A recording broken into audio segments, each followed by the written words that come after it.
Whoa.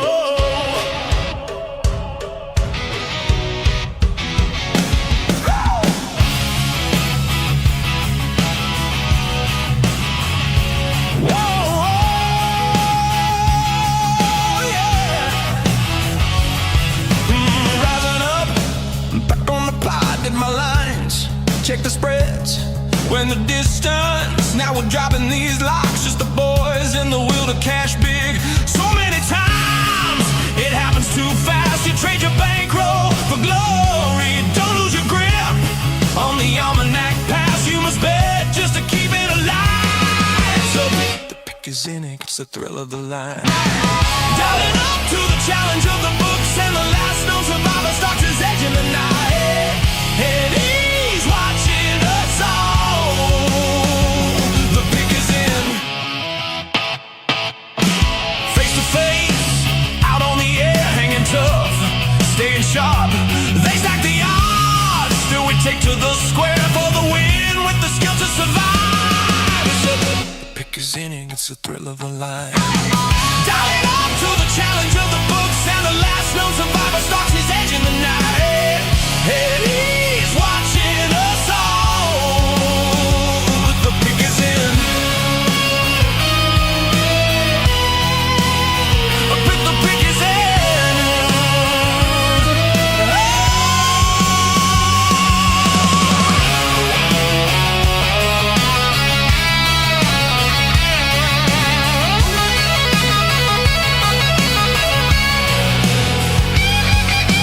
Rising up, straight to the top, had the guts, got the units, when the distance. Now we're not gonna stop, just the boys and the will to survive. It's pick is in, pick is in, pick is in, pick is in. The pick is in, it's the thrill of the line. Rising up to the challenge of our rival, and the fix might be in, but we're calling it right. Hayward's almanac, Jonah, Snoopy, the fight is the fix in. Is it all predetermined? Back to the future, future's looking certain. Tune in weekly for the picks and the laughs. Sports betting expert dropping knowledge on the path. The pick is in.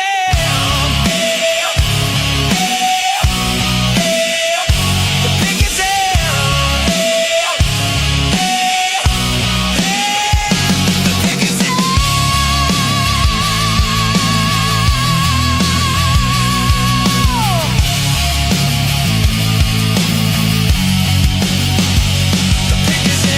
Pick is in, pick is in, pick is in.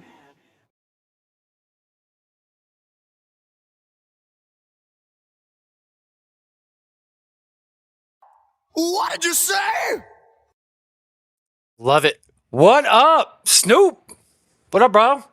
Hello. Happy June in the Valley of the Sun. It's freaking hot. Another Thursday night. Happy Thursday night, Snoop. What up, brother? How are you? Sure happy it's Thursday. That's right. That's right. You sweating balls over there? No, I'm in the air conditioning where it's nice. Front row does that to you. They got good ventilation there.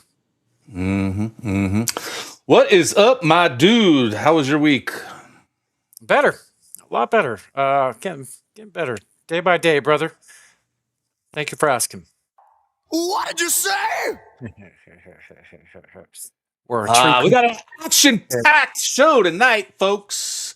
We got a great guest coming up later in the episode, Mr. Espo, great journalist that represents the Valley. Yeah. What'd you think of him? It's awesome to get to know him. He's been in the game for quite some time. He does a lot of work for PHNX Sports and the Suns podcast over there. And, it was great to get to know him. I didn't know he had so much history with the Suns, how he used to work for him and so on and so forth. It was a great conversation. So, yeah, we got an action-packed, a lot of stuff to get to. We'll probably get to the recording with him probably in, near hour or two, I'm guessing.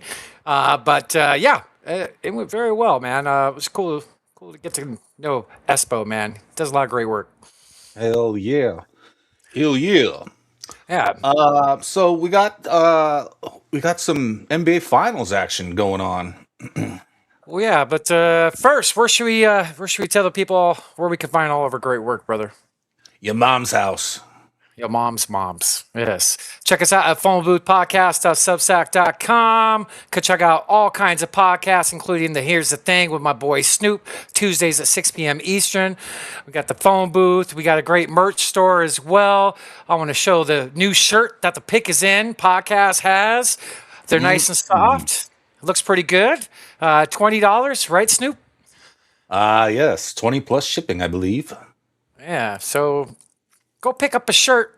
Hopefully, it'll be in the works where we can get us some so we can start representing the show. But yeah, go check that out. And then go check us out over at YouTube at the Pick is In Podcast. Appreciate all the subscribers over there. All of the episodes of the Pick is In Podcast is up on that platform. And then over at Rumble as well. And then, yeah, just go. Gotta just thank the Doms and thank all the subs, Snoop. That's right. That's right. And you know what, dude? You're so rude, bro. You never plug my shit. You always plug your page. You never plug mine. Hey, I'm Snoop Von Poop. I too have a YouTube page and a Rumble page. Please check them out. Oh, you are something, boy. You can have them ready too, sir. I'll have them on next week. You got it.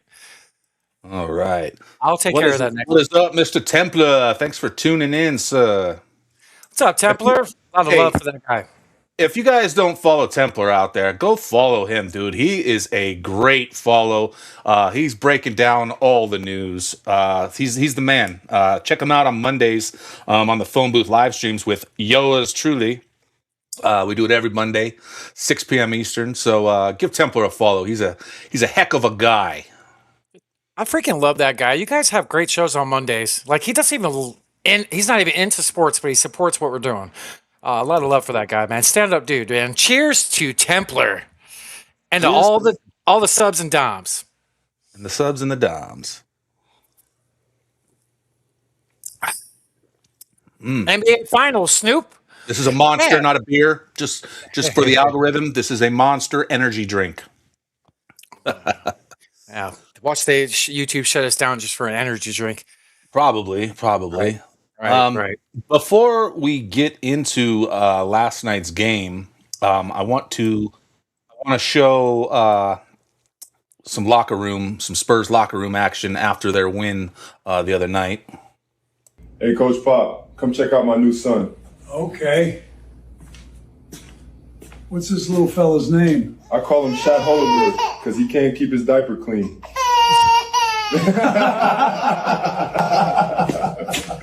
Hey, Victor, what should I do with your other son? Just put him on the ground. He can practice his flops.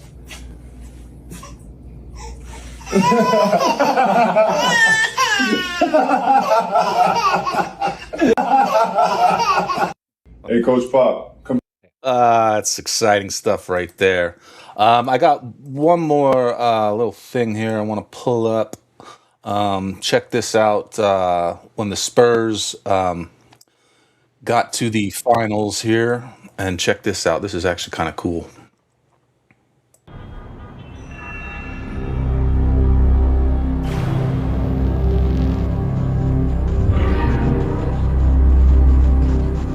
Dope.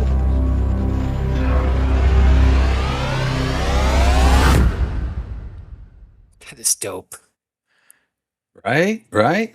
What up, Mr. Johnny Main? How you doing, sir? Johnny Main, the tag team champions of the world. What up, bro? You've been a stranger. Good to see you and hear from you, brother. All right, y'all fellas wild. You ain't seen nothing yet, sir. Yeah. What up, Johnny Main? Hope you and the family doing well, brother. Yeah. That was for Nike, for Wimby. That's pretty cool. Right. We got one more headline here What you got? from Which one? Pornhub. Alien screws the entire city of Oklahoma. It's trending. It's trending. Right? Oh man, I love your sense of humor, Snoop. You gotta have one. Definitely got to have one. You absolutely have to have one. Let's see, what do you got going on here? Last Yeah. night's score. Yeah, Knicks win. They take game one. We got the NBA Finals. It's June basketball playing for the Larry O'Brien. The Knicks was down most of the game. Well, a good chunk of the game. They're down at halftime. They came back and won, but they took game one in San Antonio. Jalen, I think, had, 11 points at halftime, ended up like 30, 32. Did you call the Spurs last night? Is that what you said? I did. I was wrong. But it's okay. You had Knicks for the series, right? Knicks in 6. Okay. But there's also there's that speculation. I think I mentioned it a little bit last week about the Spurs being destined to win because of all the correlations with Popovich and like the numerology. I'm trying to find if I have another post about it right here. I might. But this will be their 6th championship. Their first one was against the Knicks in 1999. And it's been so many years, and I'll have to find it. We could talk about it later. It's fine. But yeah, I mean, it's pretty interesting. Here's another one that's very interesting. The Knicks here. Knicks have now gone 41 days without defeat, and they just picked up their 13th playoff win of the season. 41 is the 13th prime number. Kobe died at age 41 with his 13-year-old daughter, Gianna. Spurs came in 12-6 in the playoffs. Kobe and Gianna died on 126. But that's just some more numerology, number stuff lining up. But, I mean, what's more impressive, is this 41 days since the Knicks have lost the game. That's amazing. I didn't know it was that long. Yeah. Wow. Yeah. Yeah.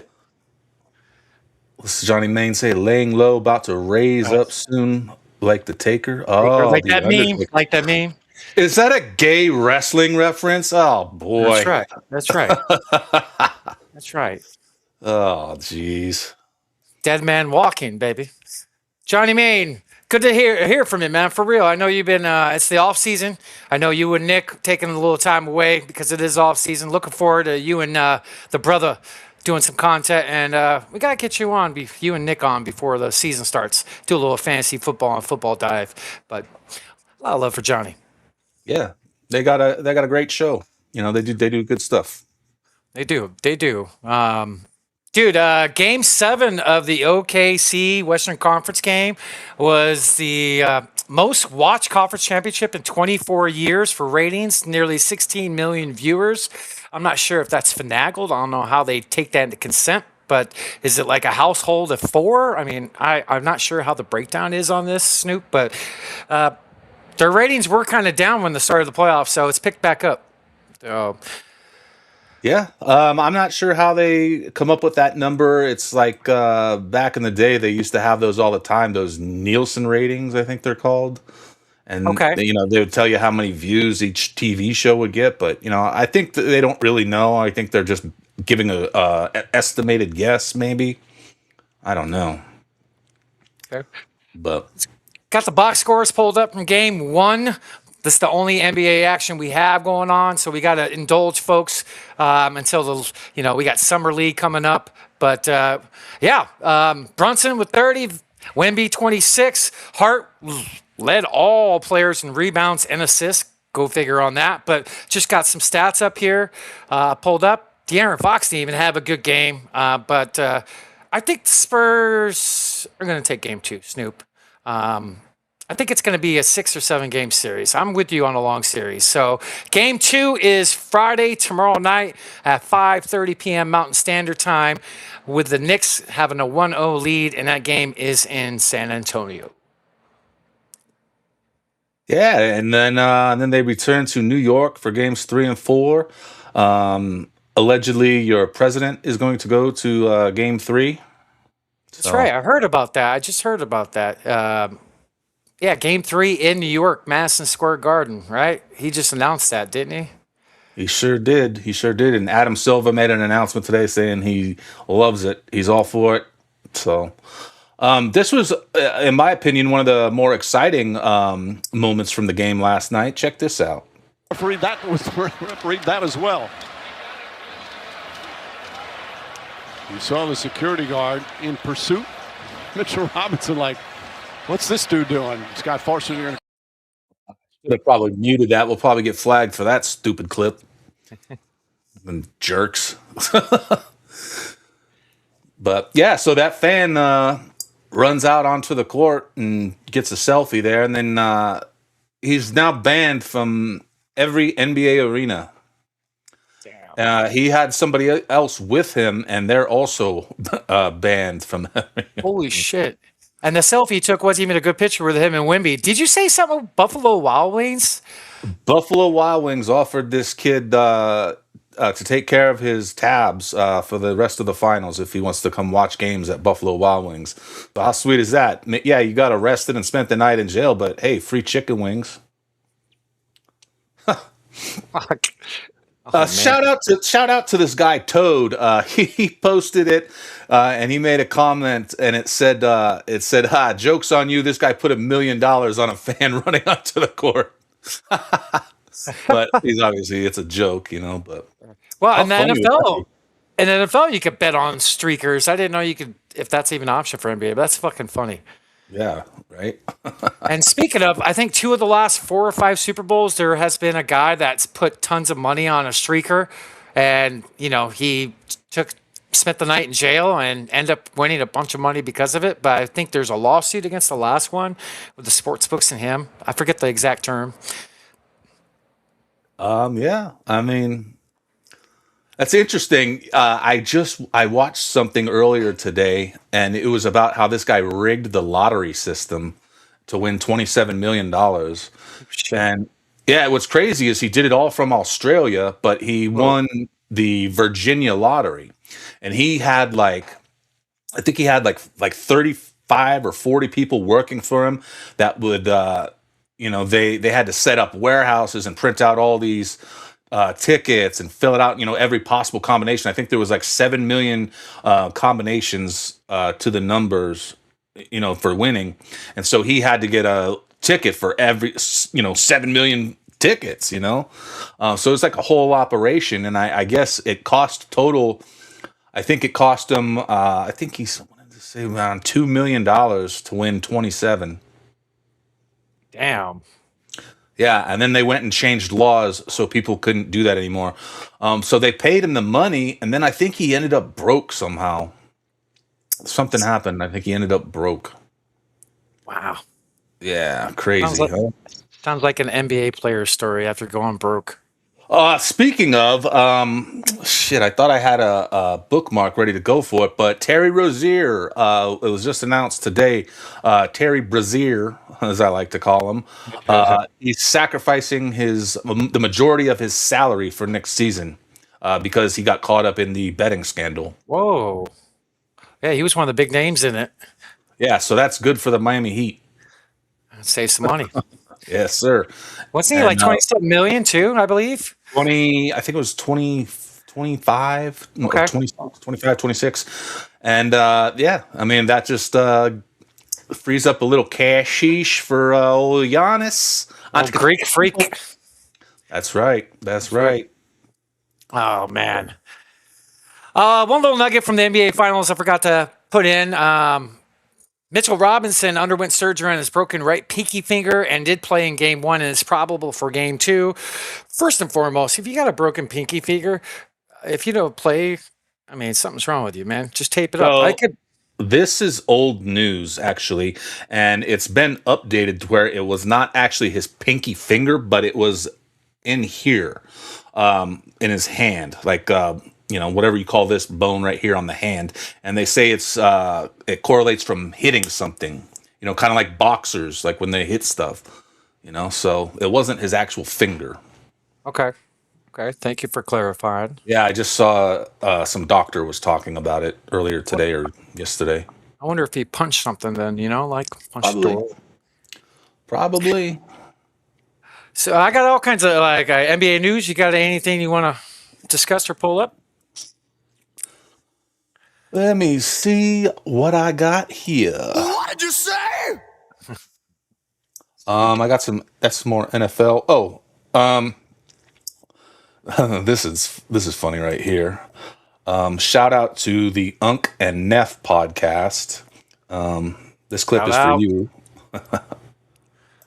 First of all, Dylan calling you Unk. I know you've said before you're no Unk. So number one, is he going to get punishment for that? Punishment? What the fuck?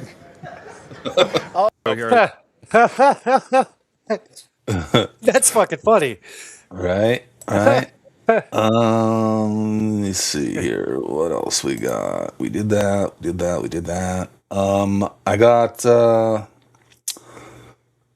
I had something else here. I got Wemby talking about Coach Pop, and then I also want to share this little nougat right here. Oop. Yeah. Why he's here. That's why I said, what is your real... OG, can I ask you a question? Yeah. Why he's here. That's why I said, what is your real name? My real name is Ogugwa. Ogugwa? Okay, OG. You're not all saying right, it OG. right. Wait, you're not saying it right. If you don't say it right, we can't say it. No. Right? You're not saying it right. Ogugwa. No, I am saying it right. What? Could you say it one more time? Just slow, not even slowly, but just one more time. Ogugwa. Ogugwa. And they still don't get it. Right? I didn't even know that was his name. Yeah, right? How many people knew that? Shout out to anybody in the comments. If you knew that, say what's up.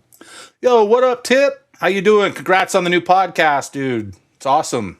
Tip Major, what up, baby? Great show last night. We'll do anything we can to help you. Enjoyed it thoroughly. Thanks for being here, brother. He messaged me earlier just saying thank you for all the support. So much love to those guys over there, man. Yeah. Shout out Tip. Yeah, he messaged me today too. That was really cool. And we got some sad news around the NBA. Rick Adelman passed away. Oh man. And as Behold the Pale Horse says here, so Rick Adelman dies right as the NBA Finals begin. Adelman's innovative corner or Sacramento offense was ran by Greg Popovich in San Antonio. What are the odds? So that's another tie-in. So I don't know, man. The NBA might rig this for the Spurs. I don't know. I want the Knicks, though. Knicks in 6. Love you too, Tip. He was a great coach, man. I know he faced our Suns many years. He was a long-time coach. Shout out to his family. Condolences. Never liked losing anybody. Death is never easy for anybody. But rest in peace and condolences to his family. So I got one more clip here, and this is Wemby after their win. But what do you think this means for Pop, and how important is it? He sounds like another foreigner I know. It's no sacrifice. Welcome to the biggest inn, where the composers are the real composers. That's how can he hate Wemby? Just the respect. You could tell how humble he is. We're probably gonna wait for that moment when he has a moment against our Suns. But dude, he's just very humble. Like him crying and sharing the moment with the fans, Game 7 OKC. He carries himself very well. That he does. But what you got, brother? What you got? So, Game 2 is tomorrow. The Knicks are 6.5-point underdogs, as the Spurs are favorites for tomorrow night's game. I kind of like the cover, to be honest with you, if anything. So the Spurs are heavy favorites for Game 2. I just hope we get a great long series, and I think we will have that. You think Spurs in Game 2? You think Knicks? You gotta win your home games. It's already a series. That's what I always say. Whenever a road team takes a win, that's when the series begins. I feel like it's a must-win game for them. Even though it's just Game 2, it's an absolute must-win for them. Totally. Tip wants to know, do you feel Wemby should have checked his emotions after the conference finals? I don't think you should have to. I mean, I think, if this is something you've been working your whole life to get to, it's absolutely understandable to be emotional. You know, During the game, he keeps it together. His composure. So, I mean, if he showed more, I would probably question a little bit. But I think he's honing in his emotion. He took his whole life to get there. You never know if you're never going to be back in the NBA Finals. So take advantage where you can. So just ask Charles Barkley. Yeah, 100%. Dan Marino, like Charles Barkley, of course. There's some greats that the laces were in. Shout out to Tip, Nico, and Nader and their new show Fantasy Space every Wednesday night, 9 p.m. Eastern. It's on every platform, I believe. YouTube. I think are they doing it on X? I think they're doing it on X. It wasn't on X yesterday, but they'll soon will be. So it's YouTube, Twitch, a couple other socials as well. They got it all labeled over there. Go follow our boys over there. They have a great show. Last night was the start of something special for them. We support them. So all you fantasy football heads out there, if you want the edge coming into your season coming up, watch these guys. These guys are awesome. And I got, since we're talking about it, tips in the comments, so might as well bring it up. It's skipping our NBA news, but it's okay. I got a little video I would like to share from the show yesterday. Let me know when I'm good, Snoop. Go ahead. All right, this little clip from Tip Major in the Fantasy Football Space debut show yesterday, talking about Parker Washington. I think that Parker Washington is due. A lot of people have been talking about him lately, but I think he is really for a resurgence this year, and this could be a breakout season for him. They no longer have Travis Etienne. They've got Brian Thomas Jr., okay, Jacoby Myers, I get it, Britton Strange. There's a lot of mouths to feed. But Parker Washington, some of these routes that he's been running that I've been seeing on videos and tapes from last season, it's uncanny. It's man like what he's doing. And what he's doing to these DBs and what I think he's going to continue to do is going to be really big. So I'm really big on Parker Washington this year for best ball. I think.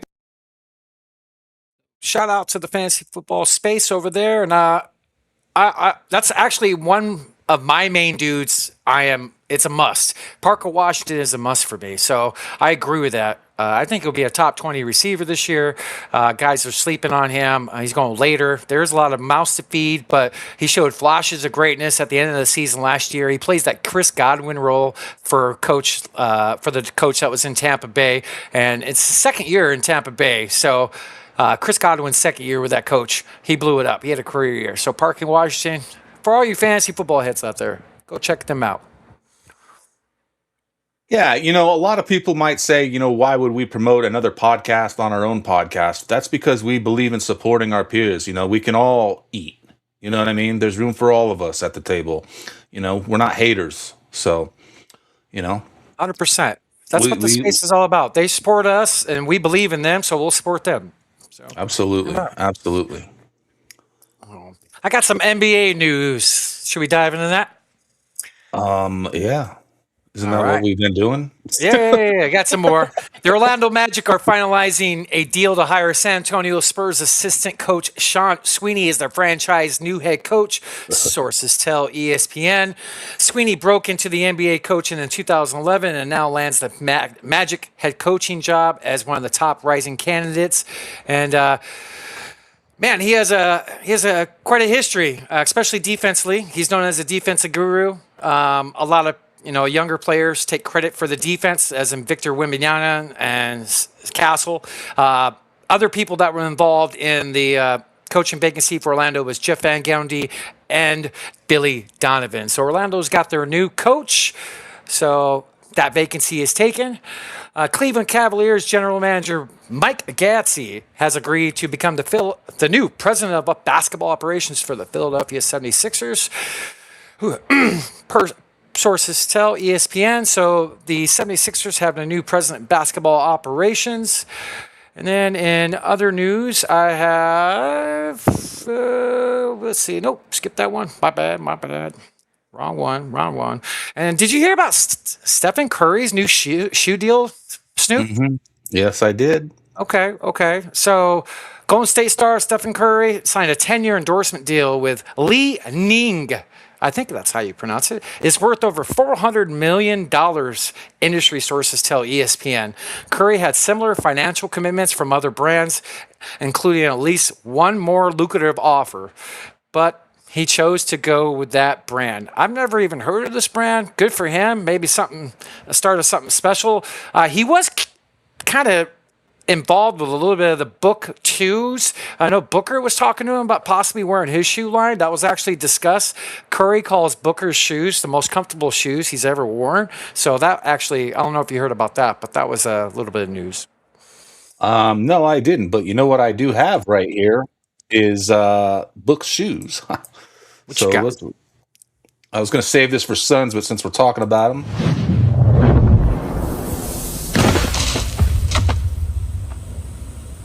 My partner tells me that your crew switched to a P2P code because of our success. You dye your meth with food coloring to make it look like mine. You already ate my product at every turn. But now, you have the opportunity to sell it yourself. Wow.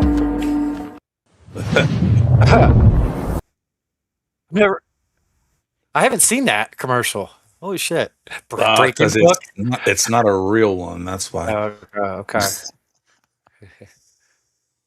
But let's see, what do you got here? The new Book Havens? Is that what these are?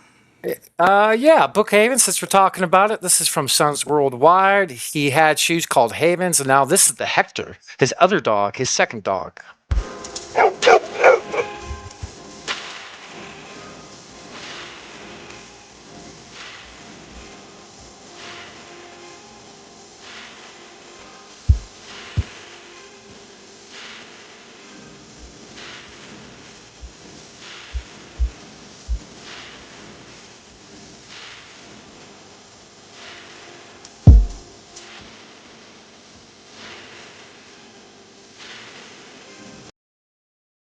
This is on the Booker shoe. So this is from his second dog. So I'm not sure if this is true for the second one, but on the first shoes for his first dog, there's a little patch of hair on the thumb, the tongue of the middle insert thing. The thing comes up. I'm not sure what it's called. I think it's called a tongue. But the little piece of hair on each shoe is actually from his dog. Mm-hmm. But I can't imagine they would put that on every shoe. The first one. The first one. They do shave the dog? How many pairs? We made a lot, but every time they cut the dog, they save the hair. Wow. So, but yeah. What up, Teresa? I'm assuming you mean that guy over there, Haywood. That's a good Alice in Chains song. Oh man. You got any more NBA? Yeah, let me organize for a second. You got anything? You want to go ahead and show it? You can go ahead and do that. I think all I got left is NFL. Actually, well, this is kind of crossover NBA, NFL. The LA Rams have signed Lou Dort.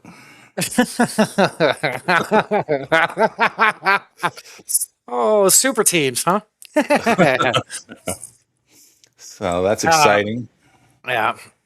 I got one more NBA, but it's something you already talked about. I was going to bring it up, but I couldn't find it. But yeah, Donald Trump will be at Game 3 of the NBA Finals. So hopefully nothing goes down there. God forbid. I always hate it when presidents and stuff show up to big events. Right? No, I like the show. What are you saying? You don't like Haywood? What are you saying, Teresa? Damn. We could talk about that tomorrow. Looking forward to our chat tomorrow. She's going to come on the Here's the Thing, so that'll be a fun conversation. Always look forward to having a guest on. It's so much better than talking to a robot. Yeah, or talking shit to a guest.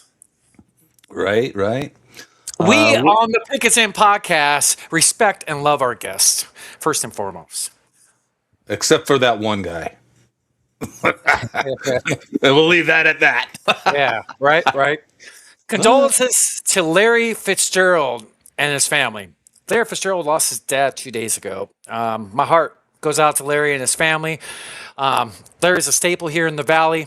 His dad was a great man. Met him briefly, just for a few seconds, on one of the few ventures I hung out with Larry. But great man. Larry looked up to him. He rose Larry right. He's a great human being. So condolences and prayers to the family of Larry Fitzgerald. Never heard of him. Allegedly. They say he's got the best hands in the world. Is that true? He has more tackles than drop passes, and he's a receiver. That's a crazy statistic right there, boy. Yeah. Except that one guy. Oh boy. Oh boy. Oh boy. Oh boy. Looking forward to it, Snoop. Yes, can't wait. Snoop, did you see the cover of the new Madden game? What is it? What the Madden game should have been. This is a little bit of funny. I thought you would appreciate that. But no, your boy, baby. Caleb NFLNEWS, baby. And forget the Madden curse. This is just props to him. He's a gangster. He's one of my favorite players in the league. So great things coming for your Bears, Snoop. That's a great picture, too. Hey. You just calm down, guy. Don't even think about trying to draft him in Family League this year. Since we're on that, check this out. The NFL gifted him this chain. Look at this Iceman chain. I saw this. It's pretty dope. Thank you. We figured a little something to kind of commemorate the day, but thank you for the time, throw it man. up in the trophy room, hanging from the Madden cover. And it has Iceman on the back. Yeah. That's sick. 18. The details. That's awesome. Yeah, the details are sick. Thank you. We figured a little. I think it's pretty awesome. I want one. Right. Feel free to send it to Snoop. Just DM me and I'll give you my address. Mr. T starter kit over here. Right? Good for Caleb, though. I had to bring that up. What kind of NFL stuff do you got, brother? Oh, let's see here. The NFL, huh? Ooh, this is interesting. So as we know, AJ Brown has ended up in the New England area to play football. And here's an interview. I'm not sure when this interview was done, but check this out. It was done purposely to give us a push. I know if I say something in the media, I know it's going to propel us to work on it. If you say what you need to say in the media, which I won't do that anymore, it gives everything legs and legs to push and to push everybody to be better. Because pressure isn't always a bad thing. It can also be a good thing too. Honestly, I feel like it was okay to do because we had guys in the locker room who were men. It was done. So basically, what he's saying is that hang on one second. Let me read the headline here. New Patriots wide receiver AJ Brown admitted to leaking stories about the Eagles to the media to motivate the team. It was done purposely to give us a push. It gives everything legs to push, everyone to be better. I feel like it was okay to do. So what do you think about that? He's leaking stories to the media. Isn't that some sort of violation of his contract? Damn Skippy. Probably where they traded him. And this deal was worked out, a couple months ago, as we talked about, before the draft. But, hey, man, he's New England's problem now, Howie Grossman, the GM in Philly, is known to be one of the best GMs in sports, so we'll see if he knows what he's doing. But yeah, leaking information out is never cool. Nope, sure isn't. That's all I got for NFL. So since we're on the AJ Brown, I got the trade details up. I would like to share that here. So big week in the NFL for trades, everybody. The Eagles traded AJ Brown to the New England Patriots for a 2028 first-round pick and a 2027 fifth-round pick. That is better of New England's 2/5. The deal that has been speculated for weeks, months, now finally is happening. Brown and the Patriots and head coach Mike Vrabel are reuniting. And the other big trade of the week, man, the Rams. Lou Dort, now Myles Garrett. Per Snoop. Myles Garrett going to the Rams. They're loading up. They don't give two craps about their draft picks because they're all in. So they actually got a really good player in return in Jared Verse. I was kind of surprised that they got rid of him. Jared Verse is actually one of their better defensive players. So the Rams received Myles Garrett. And the Browns received Jared Verse, a 2027 first-round pick, which is supposed to be a loaded freaking class, one of the most touted in history, and a 2028 second and a 2029 third. So they got a pretty damn good haul. I'll be honest, that's a good deal for the Browns. They're not going to win now. They got a damn good defensive player who's young and a couple draft picks. 3. That's pretty damn good, Snoop. Yeah. The other news that ties in with that is now Aaron Donald is talking about coming out of retirement. Dude. And So I mean, I could believe that, but like, we'll get into it in a second. Odell Beckham signed with the Giants, hasn't played since 2018. That is garbage. That's not news. That he ain't going to be relevant. I think it's just a name. Maybe it's to be more of a leader to the young guys, but Aaron Darnold can still play. Like, he works out with the team still, and his workouts are freaking crazy. He's like an alien on what he can do, how strong this guy is. If he comes out of retirement, they're winning it. I might actually put a bet on them sooner than later to win it all this year. gonna be tough for the Cardinals. We're tanking for Manning. We're tanking. We're yeah. Garbage. Get rid of the drafts. Eliminate tanking. All right.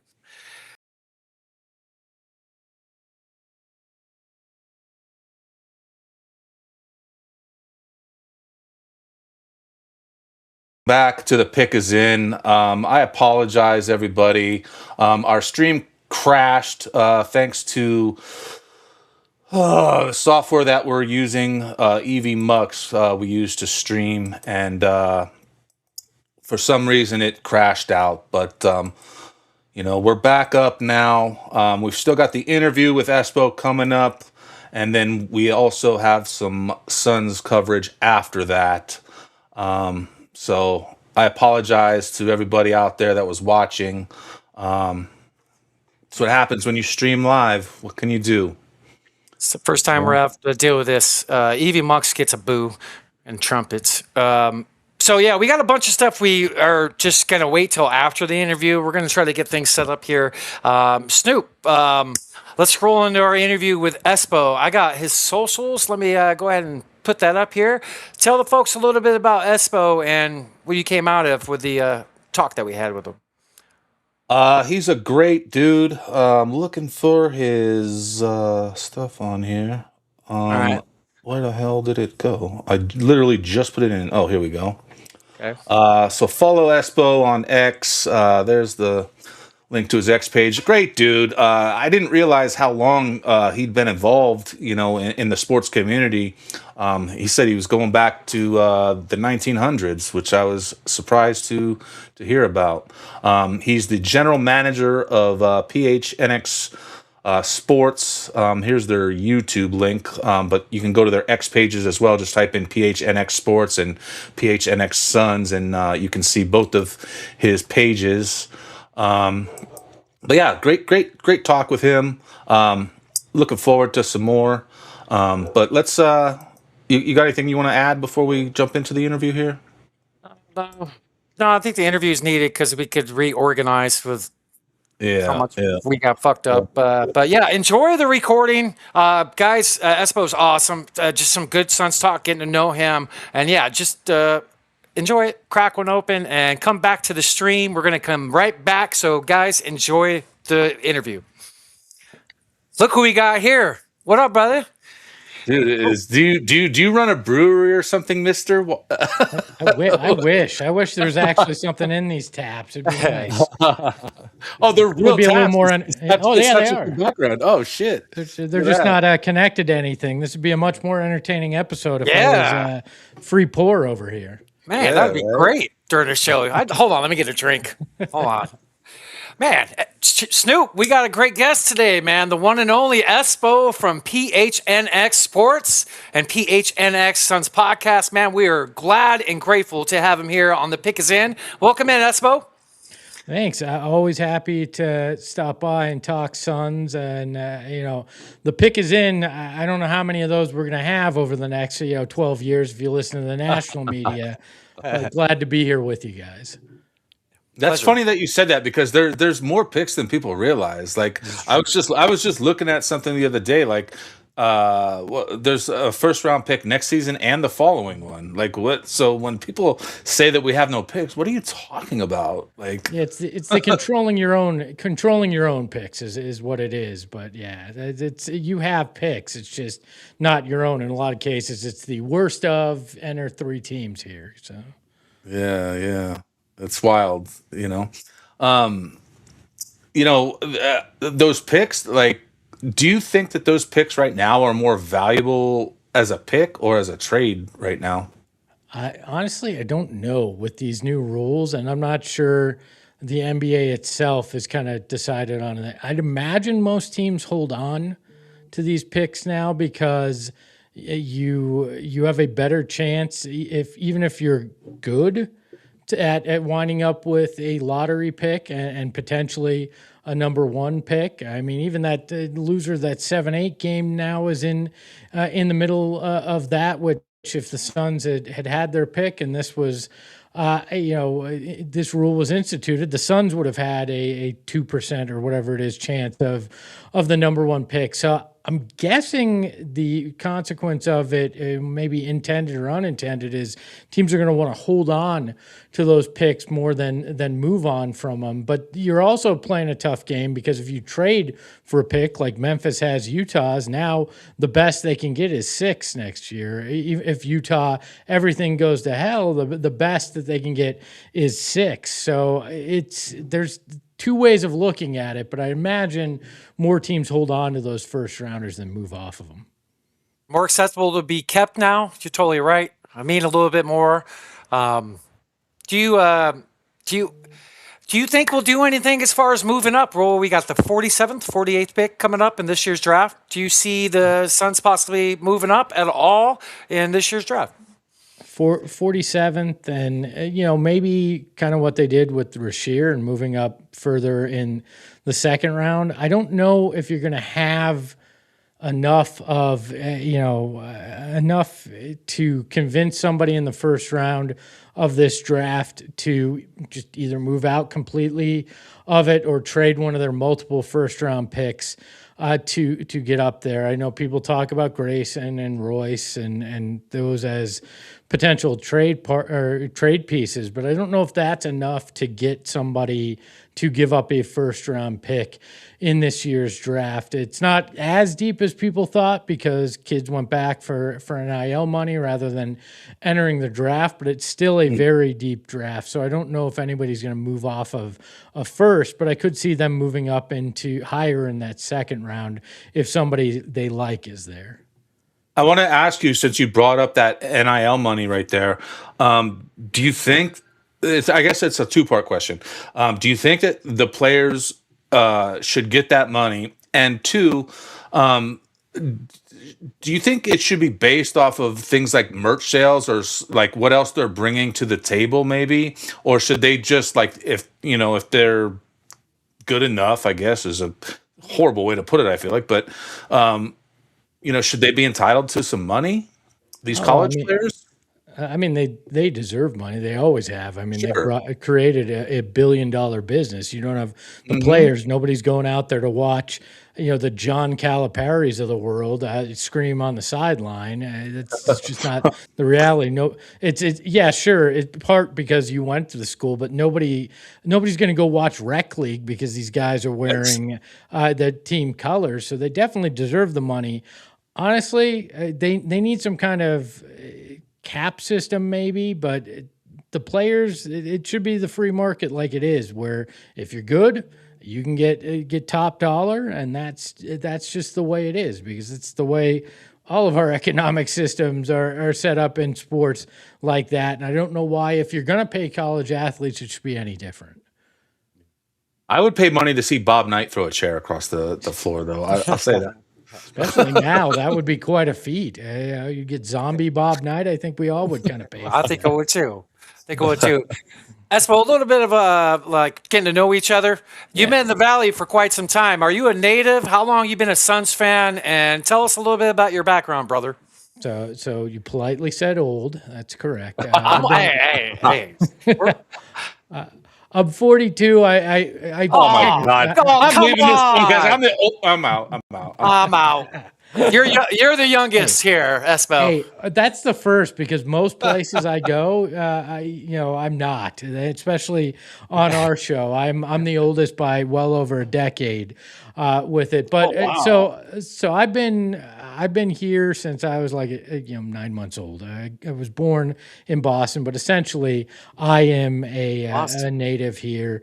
Wound up a fan of the Suns since heck. I mean, I remember kind of the late 80s, early 90s, but I really remember that Barkley first year, 92, where I dove in full-fledged and have been a sicko ever since when it comes to the Suns. So that's was kind of my inflection point, but it's always been a big part of my life, whether it was childhood or my working years. It's always been a major part of it.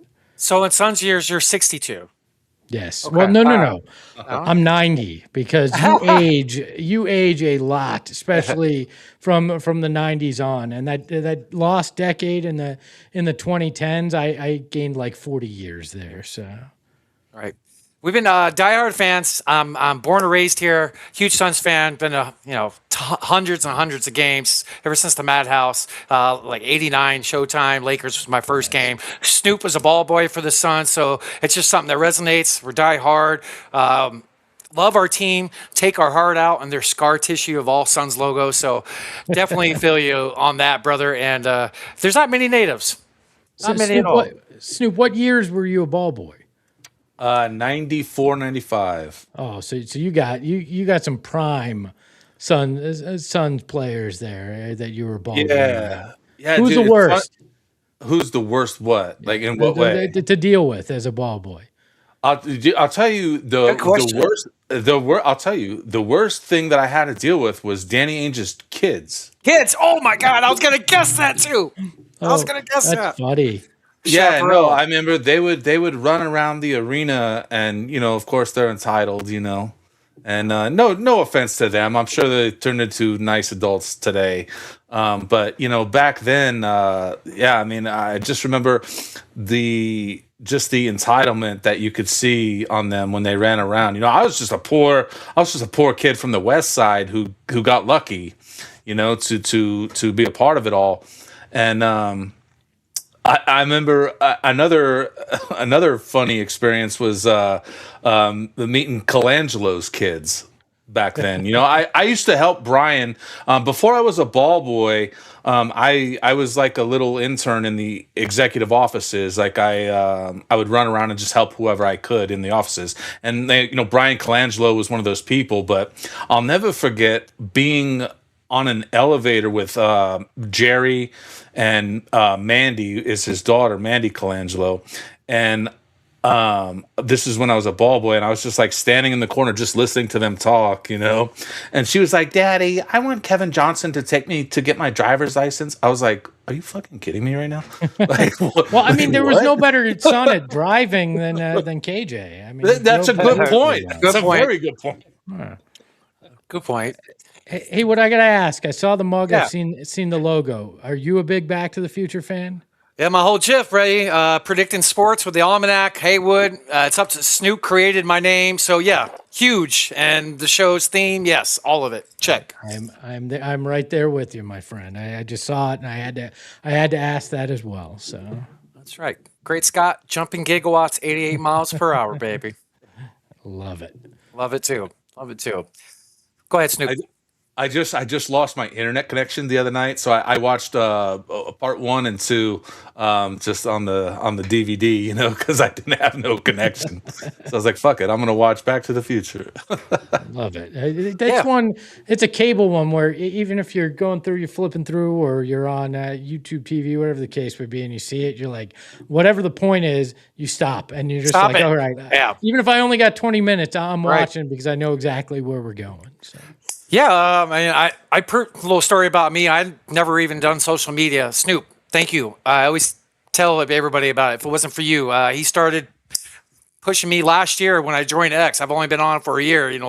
Started a podcast. It's grown, and I'm just doing something I love. So, a little bit of background. I try to be the Almanac, and Snoop's name is even better. I like Snoop's name. I mean. That's given by birth, right? You just right? Yeah, it just appeared. It was like a whole movement at the time, but a whole movement. I got it. It was good. I didn't even get it until after I said it. I was like, "Oh, a-hole movement. That's kind of funny." If I could ask you to talk about your work over with all the great people over at PHNX Sports, how long you been with them, affiliated with them, and how long you been in the podcast game and social media? So podcast game since 2006 in Wow. some capacity. Yeah, you used to have to hand code it to submit it to Apple. So been doing this far too long, and worked for the Suns for 5 seasons. From 11 to 16, so the dark days, as I like to refer to them as, and ran their social, was post game radio host there. Been on social for longer than that, and then been with PHNX. We launched almost 5 years ago. It'll be 5 years in September. Helped build it with a whole group here. Been on the Sun show since then, and I'm also running the business side, so I keep myself quite busy.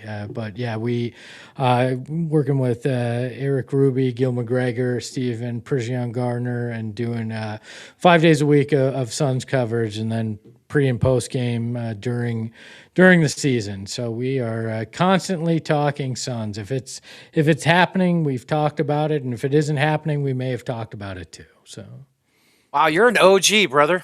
You're an OG, dude. And before and after shows, that's a lot of work. Wow. So go ahead, Snoop. Sorry to interrupt you. Oh no, you're good. I'm curious. You said you worked directly for the Suns during those dark years. Yeah. Did you work with Jeremy McPeak? Yep, Jeremy McPeak was my boss. He hired me, and is a good friend. I knew him before then as well. So he was the guy that brought me in to the organization. I've probably known him 15, 16 years now. So, yeah. You have to please help me reconnect with him. I've been trying to reconnect with him on Facebook, actually, not even on Twitter, because he. When I said, like I interned before I was a ball boy, I used to run around and I would help him a lot. And I think his partner's name was Adam or something. I can't even remember. I think it was Adam. But like all those people in the community relations department back then. And so I've been trying to reconnect with him, just to say hello. I don't even care about anything other than that, just to say hello, Yeah. Hit me up after this. Usually, hit me up. For sure. He was young back then. We all were, I guess. But He like started as an 94. intern with why am I blanking on his name? Was the GM of the Cavs for a while, and then with the Pelicans as well. And I'm blanking on his name. Won the championship with them, but he was one of the interns there too. I'll look it up. I'll figure it out, or I'll remember it here at some point. But yeah, David Griffin. That's who it was. Yes. Okay. Was the GM. It was an intern. Started with Jeremy McPeak, then worked his way into the front office, and then became the Cavs GM. And when they won the title with LeBron, he was out there. So, small group there that wound up doing a lot in the business for sure. I mean, dude, it was so fun back then. There was so many good people that worked for the organization back then. Some went on to go to the Diamondbacks, when they came about after that. And man, it was just such a special time back then. Ugh. Yeah. I wish I had a DeLorean. What was that? I said on and off the court back then. It was a special time. So yes, it was. It sure was. I mean, if you remember, like after that first finals appearance, how many hundreds of thousands of people showed up for the parade? Like, you just don't see that type of support, No, 100+ degree heat in the middle of June, and I think it was 250,000 people out there. They were all in those cars. They had to actually take Barkley out of the convertible that he was in because the crowds were mobbing the car. Like, man, those were crazy. You see some of the photos from the arena, and it's just a sea of people out there. I was on Jackson and 3rd during that. I think I was 12, 11. But, Barkley got mobbed. It didn't even last like a quarter of a block. But, just to see the community come together, it was awesome. I've said this before. Was it June 17th, 1992? Was when I think our franchise changed. Getting Chuck, it totally erupted, and man, that day changed my life. He's my favorite player of all time. Same for you. Yep. Oh, okay. Heck yeah. Who's some of your other favorite Suns players over the course of history that you love? Maybe Espo's Mount Rushmore. If are we talking personal, just favorites? Personal. Okay. No, you don't have to be the best. Just your favorite four.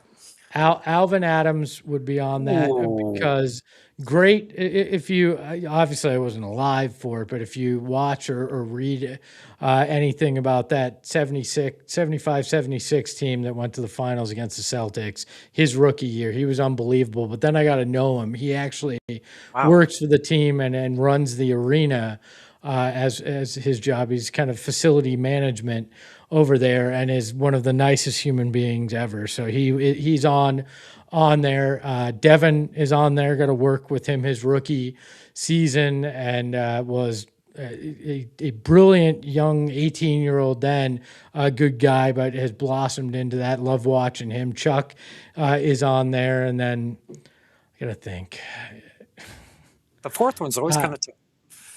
If we're talking personal favorite, there's three that would vie for it just simply because of personal relationships. It's either Marcin Gortat, Frank Kaminsky, or Jock Landale, because all three of them are guys that I still talk to and are guys that have been great but are hilarious all in their own right. So it'd be one of those three would take my final spot. And most people would go, that is an insane list and group of people that you put on your Mount Rushmore. But if we're going just personal connection and how I feel, it's probably that group there. Well, that's no different than me. Like I had to have additional picks as well because I had to put Neil Walk and Connie Hawkins together because they both came into my life at the same time. They made me the intern and ball boy back then, so it's like I had to put them together. I couldn't put Connie without Neil. I couldn't put Neil without Connie. They got to go. Yeah, both good people. Those were two guys I got to spend a little time with while I was with the club as well. And so they helped you become a ball boy. Those two. Yeah. So people probably tell the get story, tired Snoop. I know people probably get tired of hearing. He needs to hear it. But I was in junior high. My mom was worried about me joining gangs and whatnot. She contacted the Phoenix Suns and said, "Do you have any youth programs or anything, for my son?" And then I believe it wasn't Kelly Harris. There was Susan No. Do you remember a lady named Susan No? I don't. She may have come and gone before I wound up. Yeah, I want to say her name was Susan No. Set up something for me to go to lunch with Neil and Connie. And then after that, they made me start calling them every day, and I was in junior high at the time. And then it became summer. And so then during the summer, I would go down to the offices at the arena and hang out all the day. And I would bug Jeremy and David probably was there too. I bet I bugged him a lot too. And other people like Kenny Glenn, Julie Fye, all kinds of people back then. And, dude, I used to love it. They would give me free lunch at the Copper Club. If you remember back then, they had the Copper Club restaurant. But so no, that's how I got to meet those guys, and then Neil would drive me home every day in his van.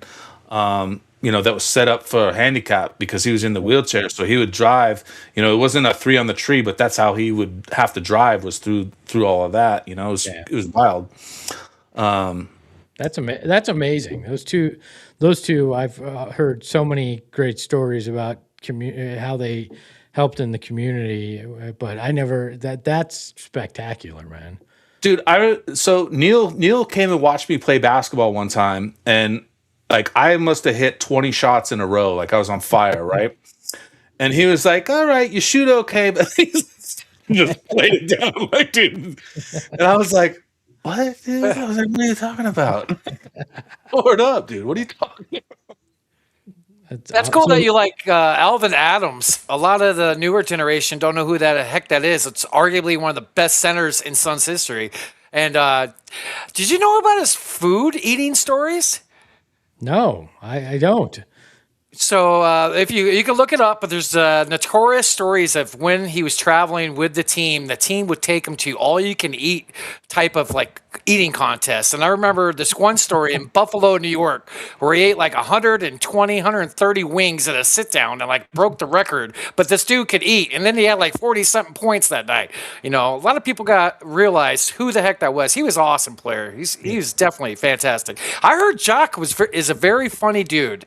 Oh, he's hilarious. Yeah, he's got the very Australian sense of humor. So like, I got called all sorts of things, and I'm like, what is that? You called me what? And he explained it was just hilarious because he was spectacular. He used to come on the show a bunch when he was with the team, and he would call me, he loved to say dickhead constantly, like, and it was a term of endearment. Like, you hear that here and you're like, what? But apparently, like, it's used a little differently in Australia, but it was hilarious. And well, it's like the other word they use over there, probably. Oh yeah, you're not getting me to say that one. Nice try. No. Yeah, but yeah, he was fantastic. I still talk with him, and he's a dad now. And but yeah, he was always hilarious, and even more so off mic when you're just talking with him. Just a funny guy, and very, very down to earth. It's easy to meet some of these guys, and they just aren't. He was one that certainly was. So, do you remember your first ever Suns game?